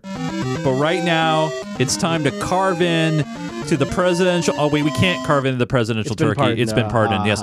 So, hey, Drumstick, come on over, hang out with me. We're going to go to the sack. And this week, first off, I want to say before jumping into the sack that, personally, I'm thankful for our incredible audience over at Patreon. Thanks to you guys, hello, everybody. We're able to sustain and do this awesome show. Every one of you who jumps on board, we're getting closer to our awesome goal. And so I just want to say a big thanks to you guys. Thank you to Echoed. Thank you to producer Matt. Thank you to Rakai for splicing things together. Thanks to you, Chris, Ange as well. Who us? Thanks to the entire JB community. Thank you guys for being there for me as well during my time. And issues. So I just wanted to say a big thanks to all you guys. And thanks to you, buddy. Hell of a co-host. A pro through and through. Thank you, buddy. Thank you. Yeah, that one episode will go down in history. Anyway, so let's head to the sack. And Mickey writes in and says, "Gobble gobble, Chris Chase."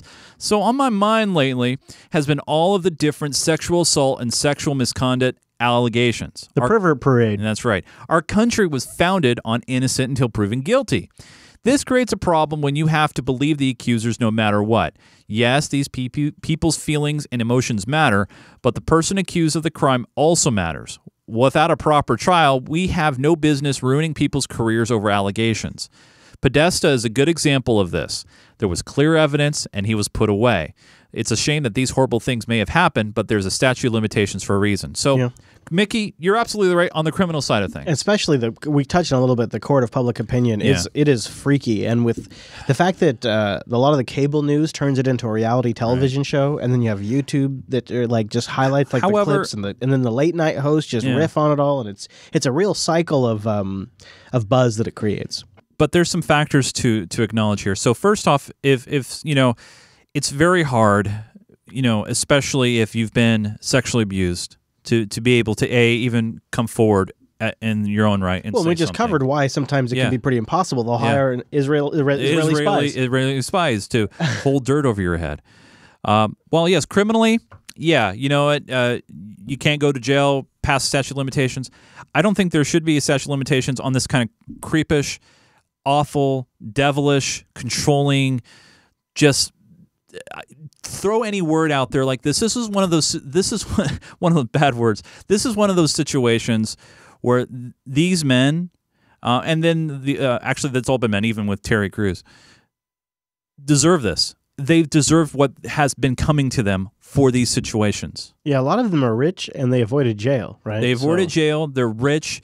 They held their power over their victims for many, many, many years, ruined women's lives. Because they couldn't, go forward in their careers. So let me ask you this, though.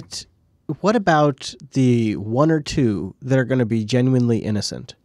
Well, who will also, because there's so much momentum in public court to condemn these people, they will also be labeled as guilty. So the ones that are innocent, since the news is so quick right now to jump on board, and I'd be granting interviews left, right, center. I'd be doing whatever I needed to do to clear my name. Those kind of situations, I haven't seen that.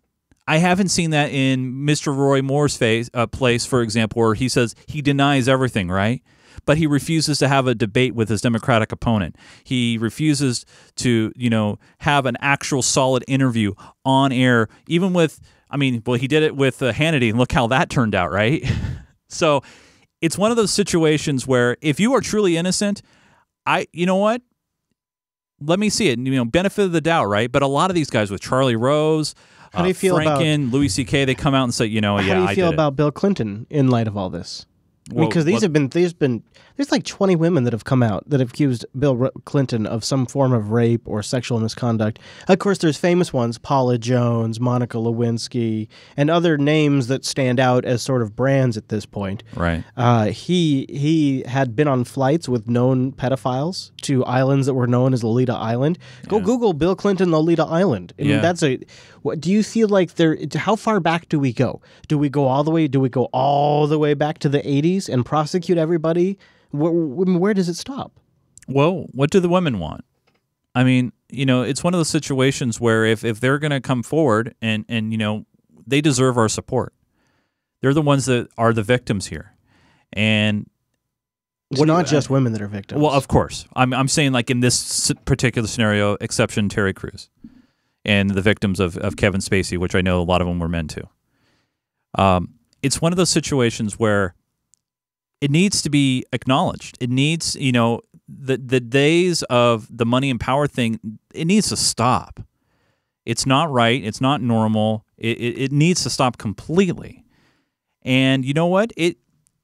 Clinton, yeah, of course. I mean, all of it should be open and fair game.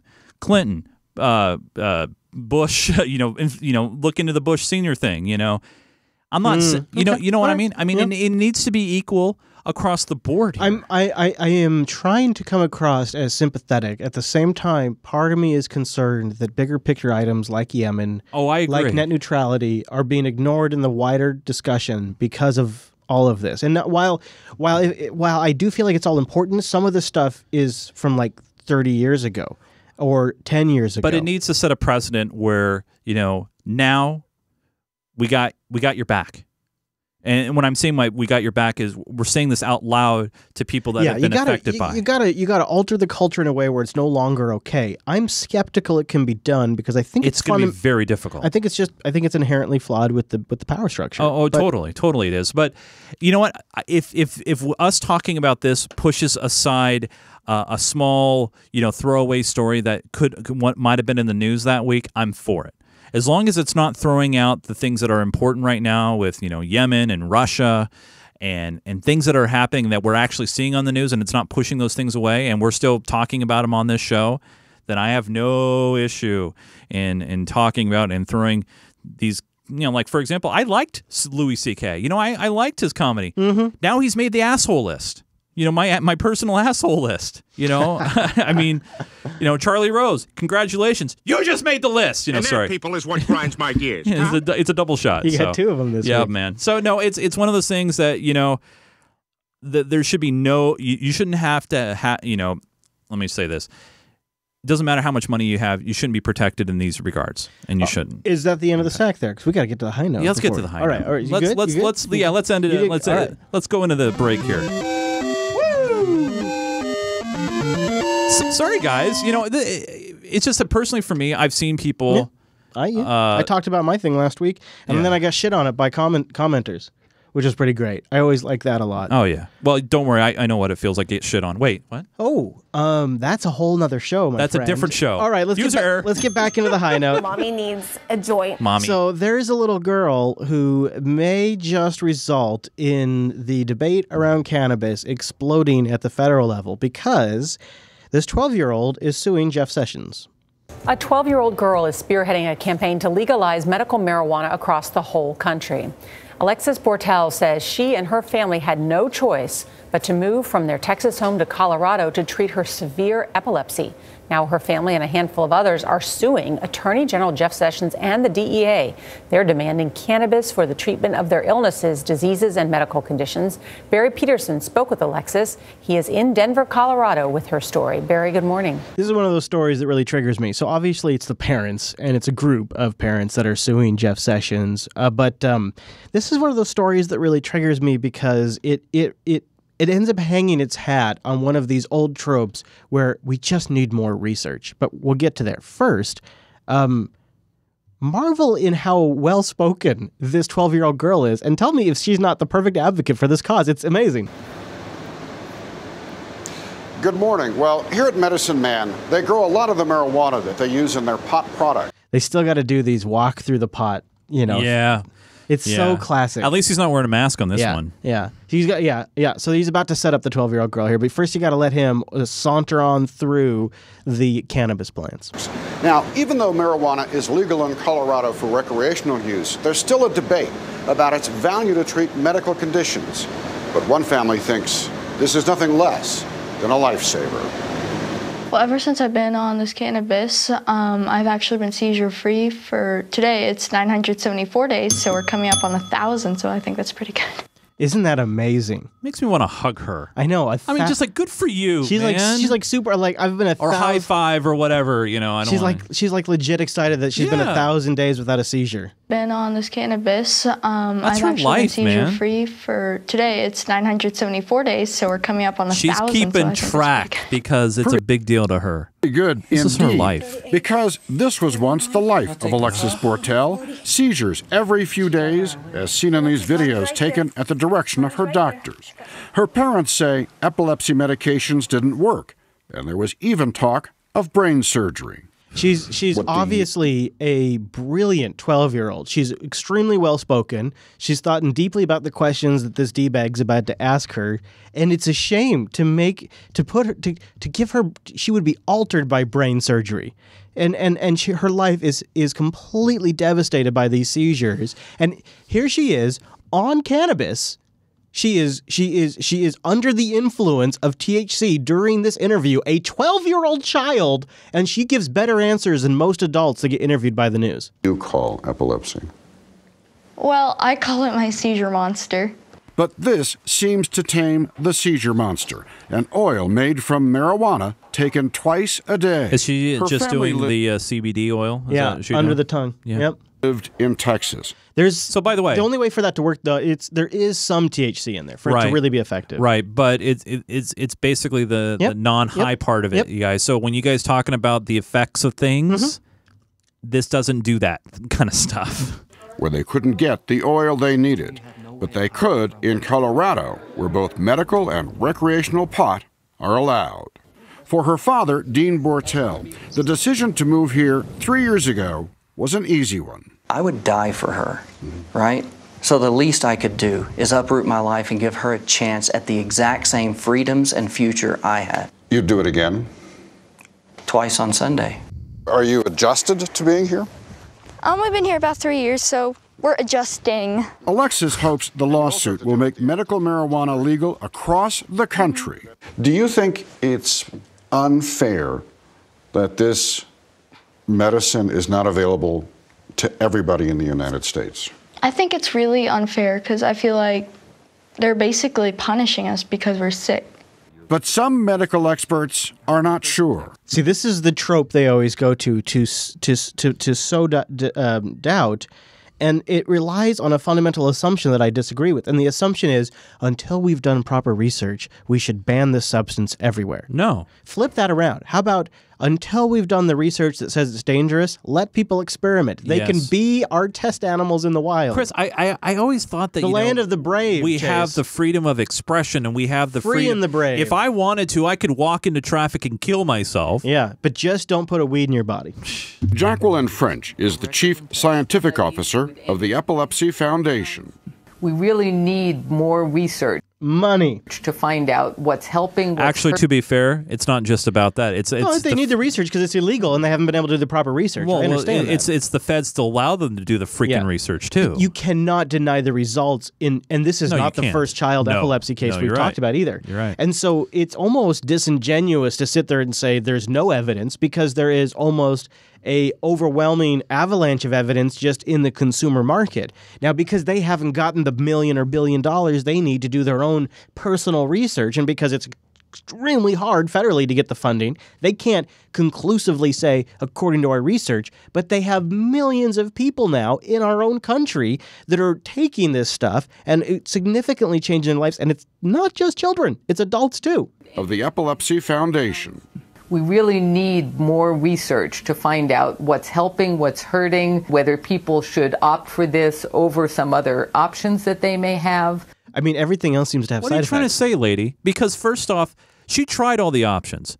I don't know if you saw that clip, lady, with all the all the 30 different medications that little girl had and tried to take. You know, screw you. Okay, really, screw you, because you know what? This is her last option. Her family decided to uproot and move. Right. She left her friends. As if they went from, well, you know what, that ibuprofen didn't work, so let's go to Colorado. You know, screw you. She did try all of her options. She tried everything. And this was her last resort. And this is like one of those things where it's like the quality of life isn't just she stops having seizures. She stops having seizures and she doesn't have all of the other side effects like diarrhea, like the shakes, like the lack of appetite, and all of the other things that they had from the medications that didn't even completely solve the problem. You know. So you go from a complete quality of life difference, and they just sit here and they waffle and say, not enough research. Fine. I completely agree. Right. Do a lot more research. Spend billions of dollars researching. In the meantime, let the consumer market try this shit out. Well, and it's not only that, man. I say it should go to, short of, you know, unless you're like, you know, breaking the law of like, you know, killing somebody, ripping somebody off or whatever. What if it was crack cocaine? Okay, I know this is crazy to say, but what if it was crack cocaine that made her a normal person again? And it was scientific. They couldn't figure it out why, but it was crack cocaine. You Gary Johnson, not liberal. No, a libertarian. Libertarian, But what I'm trying to say is this is what works for her. Yeah. This is her solution. This is where I was going with it, Yeah. too. I know. That's what gets me. That's why, while I agree, She's not hurting anybody. We need more research. At the same time, that can't be that sounds like an anti-intellectual answer. It sounds anti-intellectual. Let people govern their own lives and self-experiment. Oh, yeah, and let her go and wait through the red tape, Chris, while she's suffering. While she's missing her childhood years and having kids tease her. Because some researchers want, you know, we need to wait 5 years before this gets approved, or 7 years, or 20 years. That's just awful. You know what I mean? Evil. It's like that. This is her life. Are not sure. I Jacqueline hate French those people. is the chief scientific officer of the Epilepsy Foundation. We really need more research to find out what's helping, what's hurting, whether people should opt for this over some other options that they may have. Alexis has turned her epilepsy into her cause, making soap and donating the proceeds to charity, even writing a book. What? But all she really wants is just to be a kid. Yeah. Does it make you also feel more normal in your regular life? Yes. Why? Because I can, let's say, have a sleepover at a friend's house without having a seizure. Why did you think people would listen to a 12-year-old? Well, I feel like it wouldn't really matter because it's the right thing to do. And I don't think I need to be over 18 to do the right thing. Jeez, that's nailing it. She's nailing it, dude. So it's just like inspiring. It's if you're not inspired, man, check your pulse. Man, right? I mean, it's the 12-year-old girl's got it figured out. How come Jeff Sessions can't figure it out? Because Jeff Sessions hates everything that could be good for you. He's got to look at the research. Well, maybe this lawsuit will go somewhere. We'll follow it on the show. Now, listen, the overtime's coming up. It's got a whole bunch of more stuff. But this right here, this is your protein and veggies. If you got to check out, if you got to go. Yeah. If you can't stick around for some delicious pumpkin pie. Yeah. Well, we just want to leave you with a little parting wisdom. Some advice to get you through the holiday weekend. Perhaps reach out to my good buddy, Mr. Chase, on the Twitter. Where would they do that, Chase? They can follow me at Nunes. Nunes is my Twitter handle. You will see all my lovely tidbits and cool things that I do. I also have a Discord, discord.gg/geekgamertv. You know, if you're looking to hang out, please let me know. By the way, Chris, yes, sir. You got the Thanksgiving holiday coming up. Man. No doubt. You're going to probably tweet about turkey, possibly. Ready to go. Maybe do some vlogging about it. At Chris LAS. Go there. Follow me there. That's where I do the tweeting. Also follow the network at Jupiter Signal. It's a good idea. Join us live, jupiterbroadcasting.com/calendar to find out when it'll get converted to your local time. And then, why not join our Unfilter Discord channel dedicated to the Unfilter show? What? Discord.me/JupiterColony. There is an Unfilter channel in there. Mr. Chase. Yes, Chris. In the meantime, if you just like to send us something to read behind the scenes, there's one more resource to give out. Yes? It's jupiterbroadcasting.com/contact. Everybody can get a hold there. And if you want to get your note on the show, of course, you got to be in Club 33 over at patreon.com/unfiltered. Woot! Okay, everybody. Well, thanks so much for tuning this week's episode of the Unfilter program. And we'll see you right back here next week.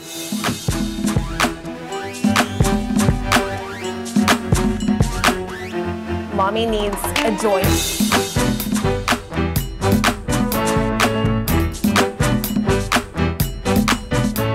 I say Boulder Dash. While you're laughing, the hackers are dropping malware into your system.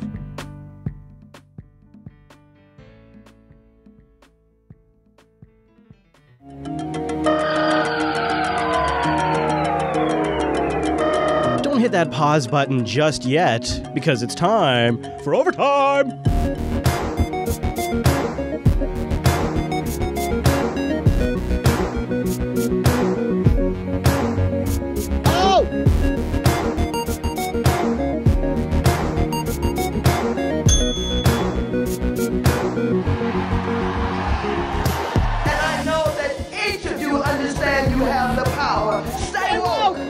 Thank you to our 6 new patrons this week who are staying woke. Matthew, Levi, Nicholas, Byron, Benjamin, and Sean, our new patrons at patreon.com/unfilter, keeping this an independent show with our only priority being the audience. We keep ourselves accountable to our patrons at patreon.com/unfilter. Thank you for supporting this show. And this segment is dedicated to you, all of our patrons, and all of our future patrons. One more time, say it with me, patreon.com/unfilter. Now this week,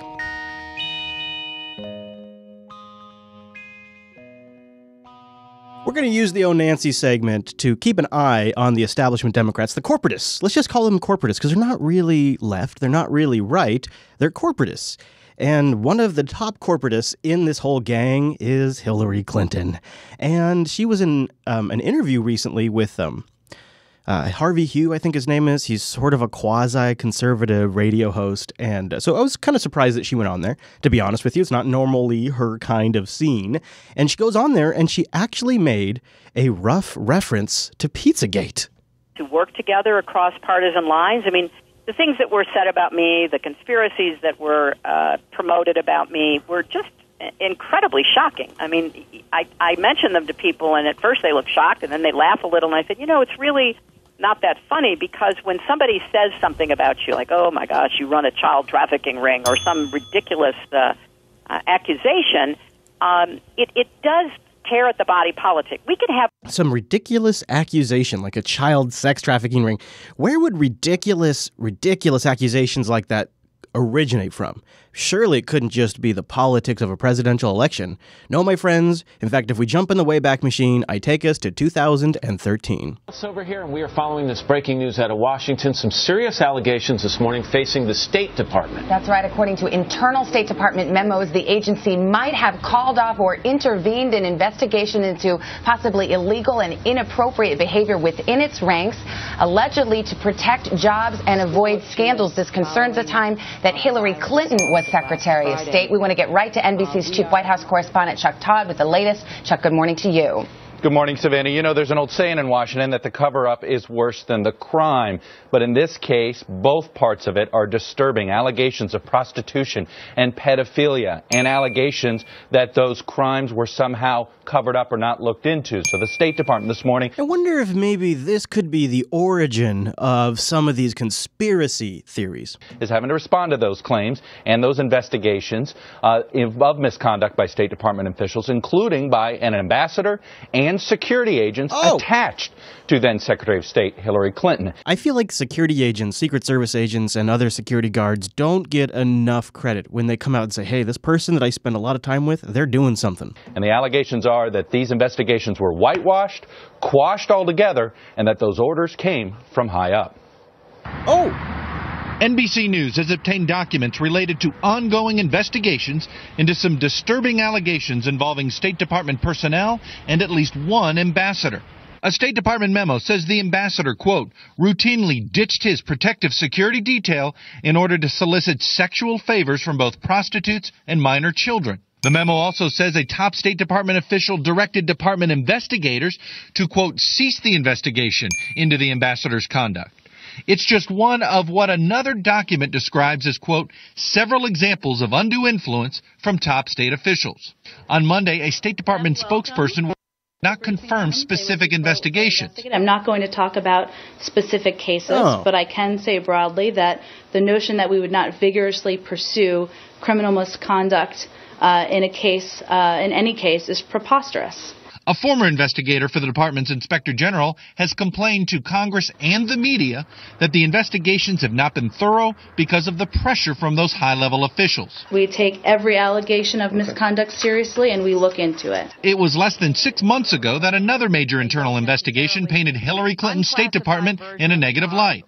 That scathing report on the failed diplomatic security procedures in the aftermath of the Benghazi attack. What difference at this point does it make? It is our job to figure out what happened. Yours, actually. As we noted, the whistleblower in this case, a member of the Inspector General investigative team at the State Department. An investigator general member of the team. So somebody who would be in a position to know. She's gone to Congress demanding an investigation. And she has. So it's obviously some sort of masochist attack. It's obviously the men hating Hillary because she's gone as a whistleblower. And it's our understanding Congressman Ed Royce, the leading Republican in House Foreign Relations, says he does plan on having an investigation, and no doubt hearings are probably going to come soon. Actually, no. Chuck, sorry to say, hearings never came. We don't do that. She also made reference to Uranium One, only I think she might be onto something. The first New York Times story came out about the server by Michael Schmidt and Matt Apuzzo. Your team, according to Eric Wemple... Also, a little tidbit of information here. When the first story about her email server came out, her campaign staff totally destroyed the careers of the New York Times reporters. I don't think that's been talked about very much. Washington Post came to beatdowns with clubs. They really just shattered those guys' reputation, forced them backwards, and unapologetically so. Did they protect you too much, and did they hit back too hard at legitimate critics and questions? Yes. Well, let me answer that this way, Hugh. I think, as I say about the book, I did think that I had to be careful in public, and probably I did have my guard up too much. You know, those days are over. I am trying to be as candid and open as I can be because I think there's a lot at stake. And if my voice can help us get our country back on track where we begin to have, you know, reason-based discussions about our differences again and try to chart a path forward that actually makes sense and can be supported by facts, I want to be part of that debate.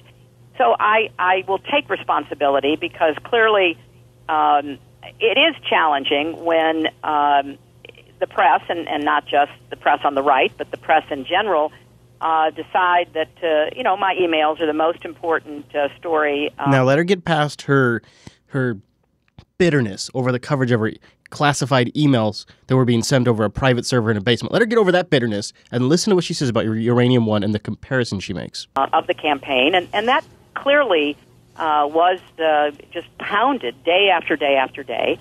And, you know, I take responsibility for the mistake I made, but it was a pretty overblown scandal as far as scandals go.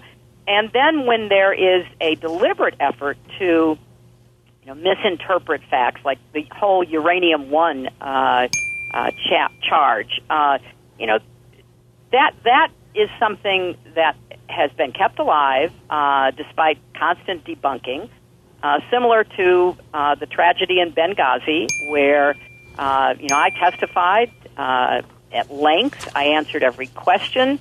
There was, I think, 8 or 9 investigations, more than half run by Republicans in the Congress, and they all came to the same conclusion that, you know, I had not done anything wrong, and it was, you know, not enough, and it became still a big political drum to beat against me. So what say you, chat room and Discord and listener on YouTube, or somebody who wants to send in their feedback at jupiterbroadcasting.com/contact? Is Uranium One the new Benghazi for Hillary Clinton? Lots of mud, but nothing sticks. I don't know, that's kind of been my position, but I'd like to know what you guys think. She seems to think it is. Of course, that would be her position. Meanwhile, Maxine, she wants to inspire people. How? Oh, she wants to inspire people not just by reclaiming her time. Reclaiming my time. Which is her bit now. But she inspires them by demanding the impeachment of Donald Trump. I find this to be a fascinating little rift that is developing because for all intents and purposes, her and Nancy Pelosi and Chuck Schumer and all the other corporatist Democrats are all together. They're a pretty tight-knit group. Except for when it comes to this one issue. Pelosi would like Waters to just shut the hell up about impeaching Donald Trump. Shut up. Shut up. Banks in this country. Congresswoman, I want to ask you about the Glamour Magazine Women of the Year Awards. You were honored there the other night. I congratulate you on that. Oh, yeah, that's But great. I'm curious about your comments as well. You led a chant, Impeach 45, obviously talking about President Trump there. Yes. What do you hope to achieve with that kind of talk at this point? I mean, we have the Mueller investigation going on, but let's say for a moment that it ends up incriminating the president in some way eventually. It doesn't seem to be wrapping up anytime soon. So why spend your energy on calling for an impeachment, for example? Well, let me just say this. I have learned over the years that I've been in this business that there are few people who are willing to speak truth to power and to talk about what really is bothering our society and our democracy. It is not thought well of to step outside of that box. When I talk about impeachment, I describe what I think about this president. I think he's deplorable. He defined himself in the campaign, the way that he mocked and mimicked a disabled journalist, the way he talked about grabbing women by their private parts, the way he called names of his peers, et cetera, et cetera. I think that's unacceptable. And for people to allow this kind of behavior to be normalized is beyond what I believe our democracy should be all about. And so I encourage people and I inspire people and I show people that you don't have to be intimidated, you don't have to be afraid, and you don't have to be traditional. You need to step outside of the box and tell it like it is. That's what I do. Everywhere I go, I say impeach 45. And I get people knowing and understanding perhaps he should be impeached and focused on what he's done and the way that he's defined himself, his relationship with Putin, who we won't even criticize. And the fact that there's a belief that there has been collusion and obstruction of justice, it's all there. I'm going to talk about it everywhere I go. Well, I know what to expect the next time that... Yeah, and you're going to discredit the Democratic Party in the process because you look like fools. You can't call for impeachment until there's evidence that demands impeachment. Otherwise, you just look like a bunch of idiots that are out with a political agenda, and the American people can sniff that a million miles away. Maybe CNN's sniffing the way things are blowing because they actually asked a couple of poignant questions recently. Congressman, you issued a series of scathing tweets about the Attorney General and about the President before, during, and after the congressional testimony yesterday by Attorney General Sessions. You attacked his appearance, mocked his look, saying he looked like Kate McKinnon, who plays him on SNL, but you also repeatedly called him a liar. To prejudge his testimony, I mean, your tweets about him being a liar were before he even appeared in front of you. Why is that appropriate? Why prejudge him? Because he lied to the U.S. Senate. After he made his statements, evidence came out later that showed his statements under oath to the U.S. Senate were in fact false. And by the way, I am choosing words that the President of the United States uses on his own Twitter. Oh, just like somebody's parent. You're so... Well, actually, that's not true. But doesn't he kind of have like this parental tone right now? He has this weird, like, I'm teaching him with his own medicine kind of tone, which is sort of the attitude of a schoolyard playground and not so much. Well, actually, nope, it's pretty much perfect for D.C. politics now. They think about that. By the way, I am choosing words that the President of the United States uses on his own Twitter. I'm storing those words right back to the administration. Okay, but does that make it right? I mean, do you like seeing the president use words like that, like Lion Ted, so then you repeat them? I am absolutely highlighting it, and until the president changes, I'm going to keep doing it because I do want to highlight how ridiculous it is. Highlight it. Absolutely. Is that a grown-up thing to do? Congressman? I love that question. I love that question so much.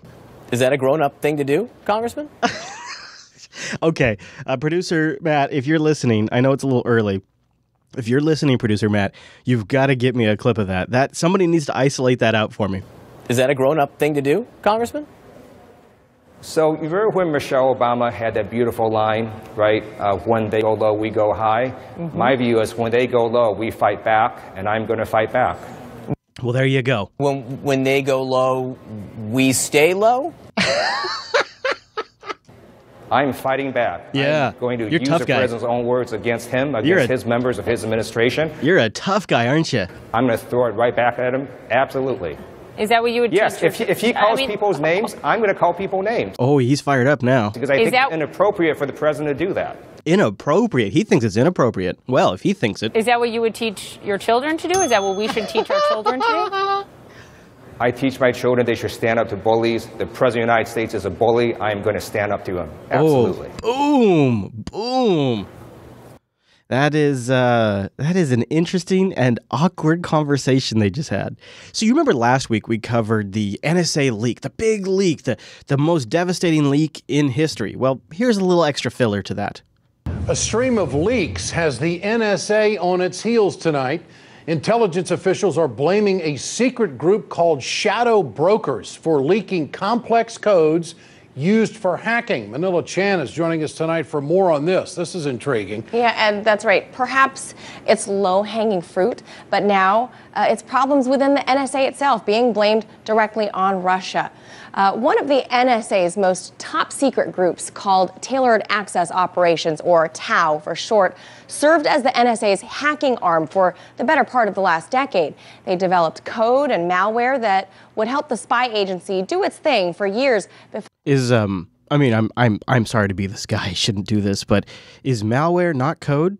Seems like malware and code would be the same thing if you're going to just be as general as code. I'm sorry. Hacking arm for the better part of the last decade. They developed code and malware. Yeah, see, that's the same thing, really. If malware, guess what malware is made of? It's made of code. That would help the spy agency do its thing for years before Edward Snowden blew the doors off many secrets back in 2013. And the slow drip became a flood in August of 2016 when a mysterious group calling themselves Shadow Brokers published the agency's most dangerous cyber weapons. But now, 15 months into a wide-sweeping investigation, the agency's counterintelligence arm known as Q Group, along with the FBI, still don't know if the agency was a victim of a brilliant hack or an internal leak. But still, officials are quick to blame Russia. NSA veteran and whistleblower Bill Binney shared some insight on the inner workings at the agency. Bring it to us, Bill. Since Obama basically opened up the gates of NSA data to all the other intelligence agencies, then only added thousands of more people that could look at the data, which meant if there was a leak of any of that information, it would mean thousands of more people would have to be investigated. You know, take the politics out of this, that's a fundamental truth. If you just give thousands of more people in the federal government access to this information, you're going to have more leaks. He knew that. He must have known that. Since 2015, only 3 employees have been arrested for taking classified information, but there is still fear that there are so-called plants or moles within the agency still working among the others.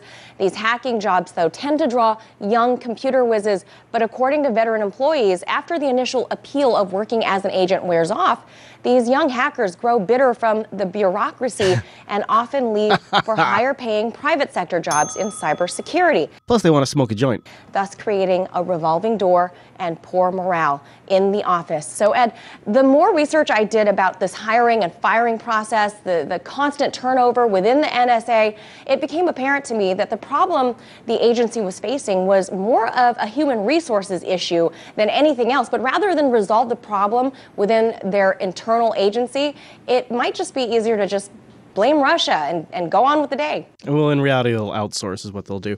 So think about this for a moment. Imagineer this for a moment. Picture it. Sicily, 1983. You're all excited. You know, you're fresh out of school. You're going to get a pretty well-paying government job. It's not the best-paying job, but it's a government job. And, you know, you're patriotic. You're not overly patriotic, but you think, America's kind of the best nation in the whole fucking world. Hoorah. And so you go in there and you're all jacked up. You're jacked up on fucking America. You're jacked up on your new education. You're jacked up on the fact that you got a cushy government job that's going to give you good medical. It's going to give you a good retirement. You don't have to work super hard. And 6 months go by. 9 months go by. 11 months go by. 18 months go by. And you realize it's a hellhole. You got to attend meetings every single day. You're looking at reports constantly. You're not really doing anything that matters. And you're seeing all of these violations that you thought you were there to protect the Constitution. But man, it sure looks like we're violating the Constitution every single day. And people have no idea how bad it even is. They only have just a picture of it. I'm seeing all this stuff. And this just really seems like people ought to know about this. And this place isn't that great of a job, and I could make a lot more money somewhere else, and it clicks. That seems like that's actually a pretty realistic scenario. In fact, it seems like that's probably what happens all the damn time, right? So let's shift gears. Let's go from speculating about NSA leaks, and let's go to the new branding campaign for the U.S.'s campaign in Afghanistan. No, it's not about the children this time. It's about the drugs. In an interview moments ago from Kabul, the top U.S. commander in Afghanistan announced a series of airstrikes on Taliban drug labs in northern Helmand province that he said were funding the Taliban insurgency. It was clear from listening to General Nicholson that the new strategy after 16 years of war is to brand the Taliban insurgency as a narco-insurgency, perhaps as a way to sell the ongoing war. Yeah, you think? You think? Perhaps. Yeah, you see, this is a bullshit story. And we're going to break it down for you right now, but I think it'd be better to break it down if we go with something that's a little more pure propaganda. NBC is all in on the new branding. For the first time, hitting the Taliban where it hurts, targeting the drug labs that double as money machines for the insurgency. F-22 stealth fighters and B-52 bombers dropped 2,000-pound bombs to obliterate heroin refineries. Man, the media loves themselves some really high-end war machines, don't they? They just love weaponry. One cooking 50 barrels of drugs, according to the Pentagon. So these are huge warehouses. And as you all know, huge warehouses just crop up out of nowhere, and you have the funding to have a warehouse like this just in your back pocket. And these things just materialize in a couple of days. We all know that to be true. And so what happened is our incredible intelligence apparatus and our Pentagon, who was on the ball all the time and perfectly communicating with that intelligence apparatus, within a couple of days of this giant warehouse and this huge operation with all of these barrels that just set up overnight. Just set up overnight, guys. And within a couple of days, the Pentagon and the intelligence agencies, they communicated, they discovered it, and they destroyed it, and now we're going to the heart of what? I'm sorry, what? Oh, this shit's been going on for 12 years. These guys have been in operation for years and years and years, and we've just been what? Oh, I see. So we've always known about this. And we're just now, well, that doesn't make any sense. The top commander in Afghanistan, General John Nicholson, says the airstrikes deep in Taliban territory were only the beginning. So now we're going to strike them in these areas, and then we're going to work with the Afghan army as they go on their offensive operations in the spring to expand control into these areas. Yeah, because nobody's going to control the drug market out of Afghanistan except for our CIA. Nobody. Yeah, this is definitely about rebranding the war effort in Afghanistan. And why might we want to do that? You know, like when Comcast got a lot of shit, they tried to rebrand Xfinity. It's a good tactic, really. The International Criminal Courts requested judicial authorization to investigate alleged war crimes committed during the war in Afghanistan. Maybe that's what this is about. But that could be difficult, as Samira Khan investigates. The International Criminal Court is developing a case on alleged war crimes in Afghanistan and seeks a formal investigation. There is reasonable basis to believe that war crimes and crimes against humanity have been committed in connection with the armed conflict in Afghanistan. The main focus of the ICC's case is the Taliban, the Afghan government, and the U.S. military. As for the last of these, the prosecutor's office has revealed dozens of instances of torture and ill treatment allegedly carried out by U.S. forces. Members of U.S. armed forces appear to have subjected at least 61 detained persons to torture, cruel treatment, outrages upon personal dignity. One site notorious for abuse in Afghanistan is the CIA salt pit prison, described by the media as a sadistic dungeon with barbaric conditions, where torture reigns with little oversight. While the evidence has been available to the public ever since secret CIA documents were declassified by the U.S. government. The CIA actually referred to it as enhanced interrogation techniques, which included sleep deprivation, isolation, cold showers, and rough treatment. But here's one case. All right, so there you get it. I don't think you have to listen to their montage.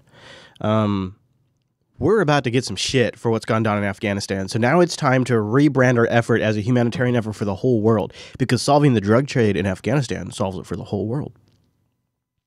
You know, we're really good at solving problems. We're good at solving the world's problems from our perspective. Local issues, not so good at. You know, like things like lead in the water. You thought Flint, Michigan was bad? Turns out it's way worse in a lot more places. A lot more. It's not just Flint, Michigan that's dealing with lead poisoning. More than 3,800 areas across the country have levels of lead poisoning that are at least double those seen in the height of Flint's crisis. Yeah, he said double. That's according to a new report by Reuters news agency, which spent the last 2 years obtaining lead testing results for 34 states in the District of Columbia. The poisoning risk stems from old paint, leaded soil and water, as well as hazardous toys and health supplements. Health supplements is an interesting little one, isn't it? I know it could make you very sick and very ill. The data shows a number of children were exposed to lead. In about 1,300 hotspots, blood tests showed levels at least 4 times higher than those in Flint, Michigan. Lead paint and leaded gasoline were phased out decades ago, but the poison was found in areas from Pennsylvania to Texas to Indiana. It's scary. It's scary for any mother to go through this. Any parent. Some of the highest levels of lead were found in children living in Savannah, Georgia, areas of Rutland, Vermont, and parts of Brooklyn, New York. So there was a huge outrage for Flint. Will there be a large outrage for everywhere else? I doubt it. There's been an outrage over the whole new tax reform. It resulted in the shouting match that your good buddy and your good friend caught. Hey, gang, I have something to bring to your attention and to our viewers' attention. It happened this evening, and we have just received video. This was a dust-up as part of the Senate Finance Committee tonight, their voting out of committee this tax bill. Want to show you this exchange, that's a polite word for it, between Orrin Hatch of Utah, the senior Republican senator, president pro tem of the Senate, which, as you watch this, remember, puts him third in line to the presidency, and the Democrat of Ohio, Sherrod Brown. Each one of them, as you'll hear, taking their side in the tax debate. But it was notable that this broke out the way it did tonight. We'll talk about it on the other side. I've been here working my whole stinking career. Stinking? For people who don't have a chance. And I really resent anybody saying that I'm just doing this for the rich. Give me a break. I think you guys overplay that all the time, and it gets old. And frankly, you ought to quit it. Mr. Chairman, the public believes it. I'm not through. Oh! I get kind of sick and tired of it. True, it's a nice political play. Well, Mr. Chairman, it's not true. With all due respect, I get sick and tired of the richest people. Regular order, Mr. Chairman. Getting richer and regular order. We do a tax. Regular order. Middle class. Wait a minute. Regular order. And over and over again. How many times do we do this before we learn this? It's funny because he's arguing with the chairman. That's never a good idea. Listen, I've honored you by allowing you to spout off here. What you said was not right. That's all I'm saying. I come from the lower middle class originally. We didn't have anything. So don't spew that stuff on me. That's right. I get a little tired of that crap. Let me just say something. If we work together, we could pull this country out of every mess it's in. And we could do a lot of the things that you're talking about, too. There you go. They both knew the cameras were rolling, I think, in that particular case. But a pretty good exchange, nonetheless. Now, here's a clip that really shows you how the elite really view this Russia investigation. They laugh at it. They know it's all a political witch hunt. But I just was thinking, I should want to ask you, is Ambassador Kislyak in the room? before I get started here. Yeah, this is Jeff Sessions, and yes, it's his audio that's too loud. It's not the clip. It's the clip. It's the clip. It's not you. It's not me. It's the clip. It's him. He's shouting into his microphone. And this is Jeff Sessions at the Federalist Society, the Law for Law and Public Policy Studies, and he's cracking Russia jokes. And listen to the laughing here. The room. Before I get started here. Any Russians?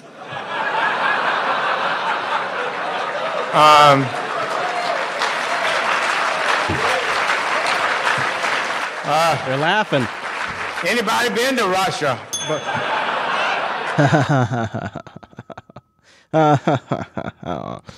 They're laughing at it. It's a joke to them. It's a joke. Now, speaking of a joke, apparently there's some that consider the president a joke. All right, new this morning, the Republican push for tax reform might be getting a key boost. From Alaska. Alaska Senator Lisa Murkowski says she does support including the repeal of the individual mandate of Obamacare in this bill. While her spokesman says it's not clear if she's made a decision on how she will vote, she is certainly seen as a crucial vote for Republicans who want to get their tax cuts through. Joining us now, Democratic Senator Tom Carper. He is on the Finance Committee. Thank you for joining us. So one of the Democrats on the Finance Committee was in a meeting, and they're all sitting around a table, as they do, and they're talking about the tax reform. And I can just imagine how that conversation's going. And while Trump is in Asia, he decides to call in. This, in itself, is an interesting little glimpse into the actual job of the president. While he's off on a world trip, he calls in, goes on speakerphone, and goes into salesman mode for a policy plan. And I think that's it's an insight into one of the more genuine jobs of the president, what he really does behind the scenes. And this time, they weren't having it. To get their tax cuts through. Joining us now, Democratic Senator Tom Carper. He is on the Finance Committee. Thank you for joining us. So you were part. Good morning. You were part of this call with the president while he was in Asia on taxes. And at one point, it's reported that you looked over to his chief economic advisor, Gary Cohn, and said to him, quote, "We're not going to have a real conversation here. Can you just tell the president he's brilliant and say we're losing the connection and hang up?" Seriously? I wonder why they had to say he's brilliant, too. Isn't that interesting? They're Democrats, remember. Seriously, and he did. And we've been having about a half-an-hour conversation with Gary, with Mark Short, and with Shahira Knight, the three people from the administration. We had a great conversation. They're asking questions about 10 more moderate Democrats and trying to see if there's some kind of middle ground on tax reform. About 30 minutes into the call, Gary gets up and takes a call on his cell phone, comes back into the room, and he says, "We have somebody calling in from Asia." And it was the president, which was nice. It's nice of him to do that. 15 minutes later, the president's still talking. And I said to Gary, and it was a room where... you can picture it, right? Trump's on the phone, he's on speakerphone, and he's just reading something that's been given to him. And he's just railroading the conversation, not giving them a chance to speak because he's pitching, he's selling. He's selling, and you just keep going. You hammer it, you hammer it, you hammer it. You all the good features. Don't let anybody get in there with what's wrong. Just keep going. Tell them why it's great. Say thank you guys so much, and then hang up. And they didn't want to let that little power play happen. 15 minutes later, the president's still talking, and I said to Gary, and it was a room where we're all sitting around this big square table, and I said, "Gary, why did you do this? Why don't you just take the phone from your cell phone back and just say, Mr. President, you're brilliant. And but we're losing contact, and I think we're going to lose you now, so goodbye." And that's what he did, and he hung up.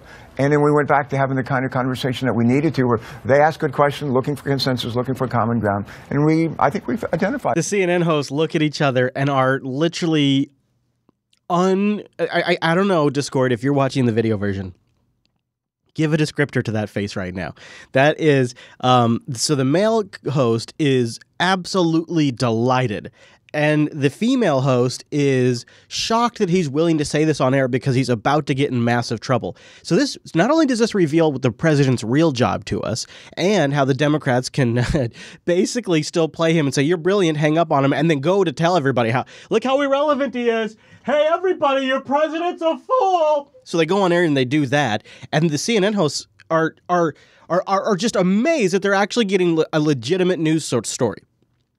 What you are about to witness is the fact that these two hosts can't believe they're actually getting real news out of this guy. And they're going to warn him even. You're not supposed to give us real news. Went back to having the kind of conversation that we needed to, where they asked good questions, looking for consensus, looking for common ground. And I think we've identified a little bit. That is his way of saying we got the real work done once we hung up on the president. That's the message of this interview. That's why he's willing to go on air and say this. But your CNN hosts here are so blown away by the fact they just got real, honest information out of a politician that they completely miss that. Consensus, looking for common ground. And I think we've identified a little bit. Are you sorry that Gary Cohn faked a bad connection to get the president off the phone? I'm sorry, say again? Are you saying Gary Cohn faked a bad connection to get the president off the phone? Well, I wouldn't. I don't want to throw him under the bus, but yes.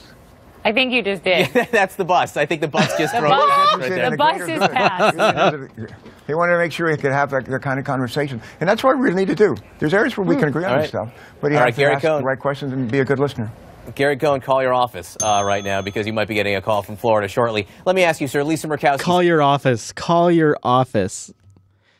Isn't that funny? Isn't that funny to see them like totally realize, oh shit, we just got actual news. Now, I watch a lot of news. I watch a lot of U.S. news in particular. I really do. I watch a lot of U.S. news. But as you saw earlier in the show, we're also watching other networks in other countries. I'm often watching Chinese news. I'm always watching the BBC. And more these days, I'm getting news out of Australia. And you saw that a little bit earlier in the show. And there was a moment when I was capturing Australian news that went down as my favorite political segue of all time. I've never seen this. I just love it. It's so much better than U.S. news. So I wanted to end the overtime with this. And a final observation on the same-sex marriage debate from Bob Catter. I mean, people are entitled to their sexual proclivities, I mean, let there be 1,000 blossoms bloom as far as I'm concerned, But I ain't spending any time on it because in the meantime, every 3 months, a person is torn to pieces by a crocodile in North Queensland. So we should put the whole country on hold until we sort out that particular problem. He makes a very compelling point. Politicians are the best. In every situation, they can manage to segue into their particular agenda. You got to give them credit.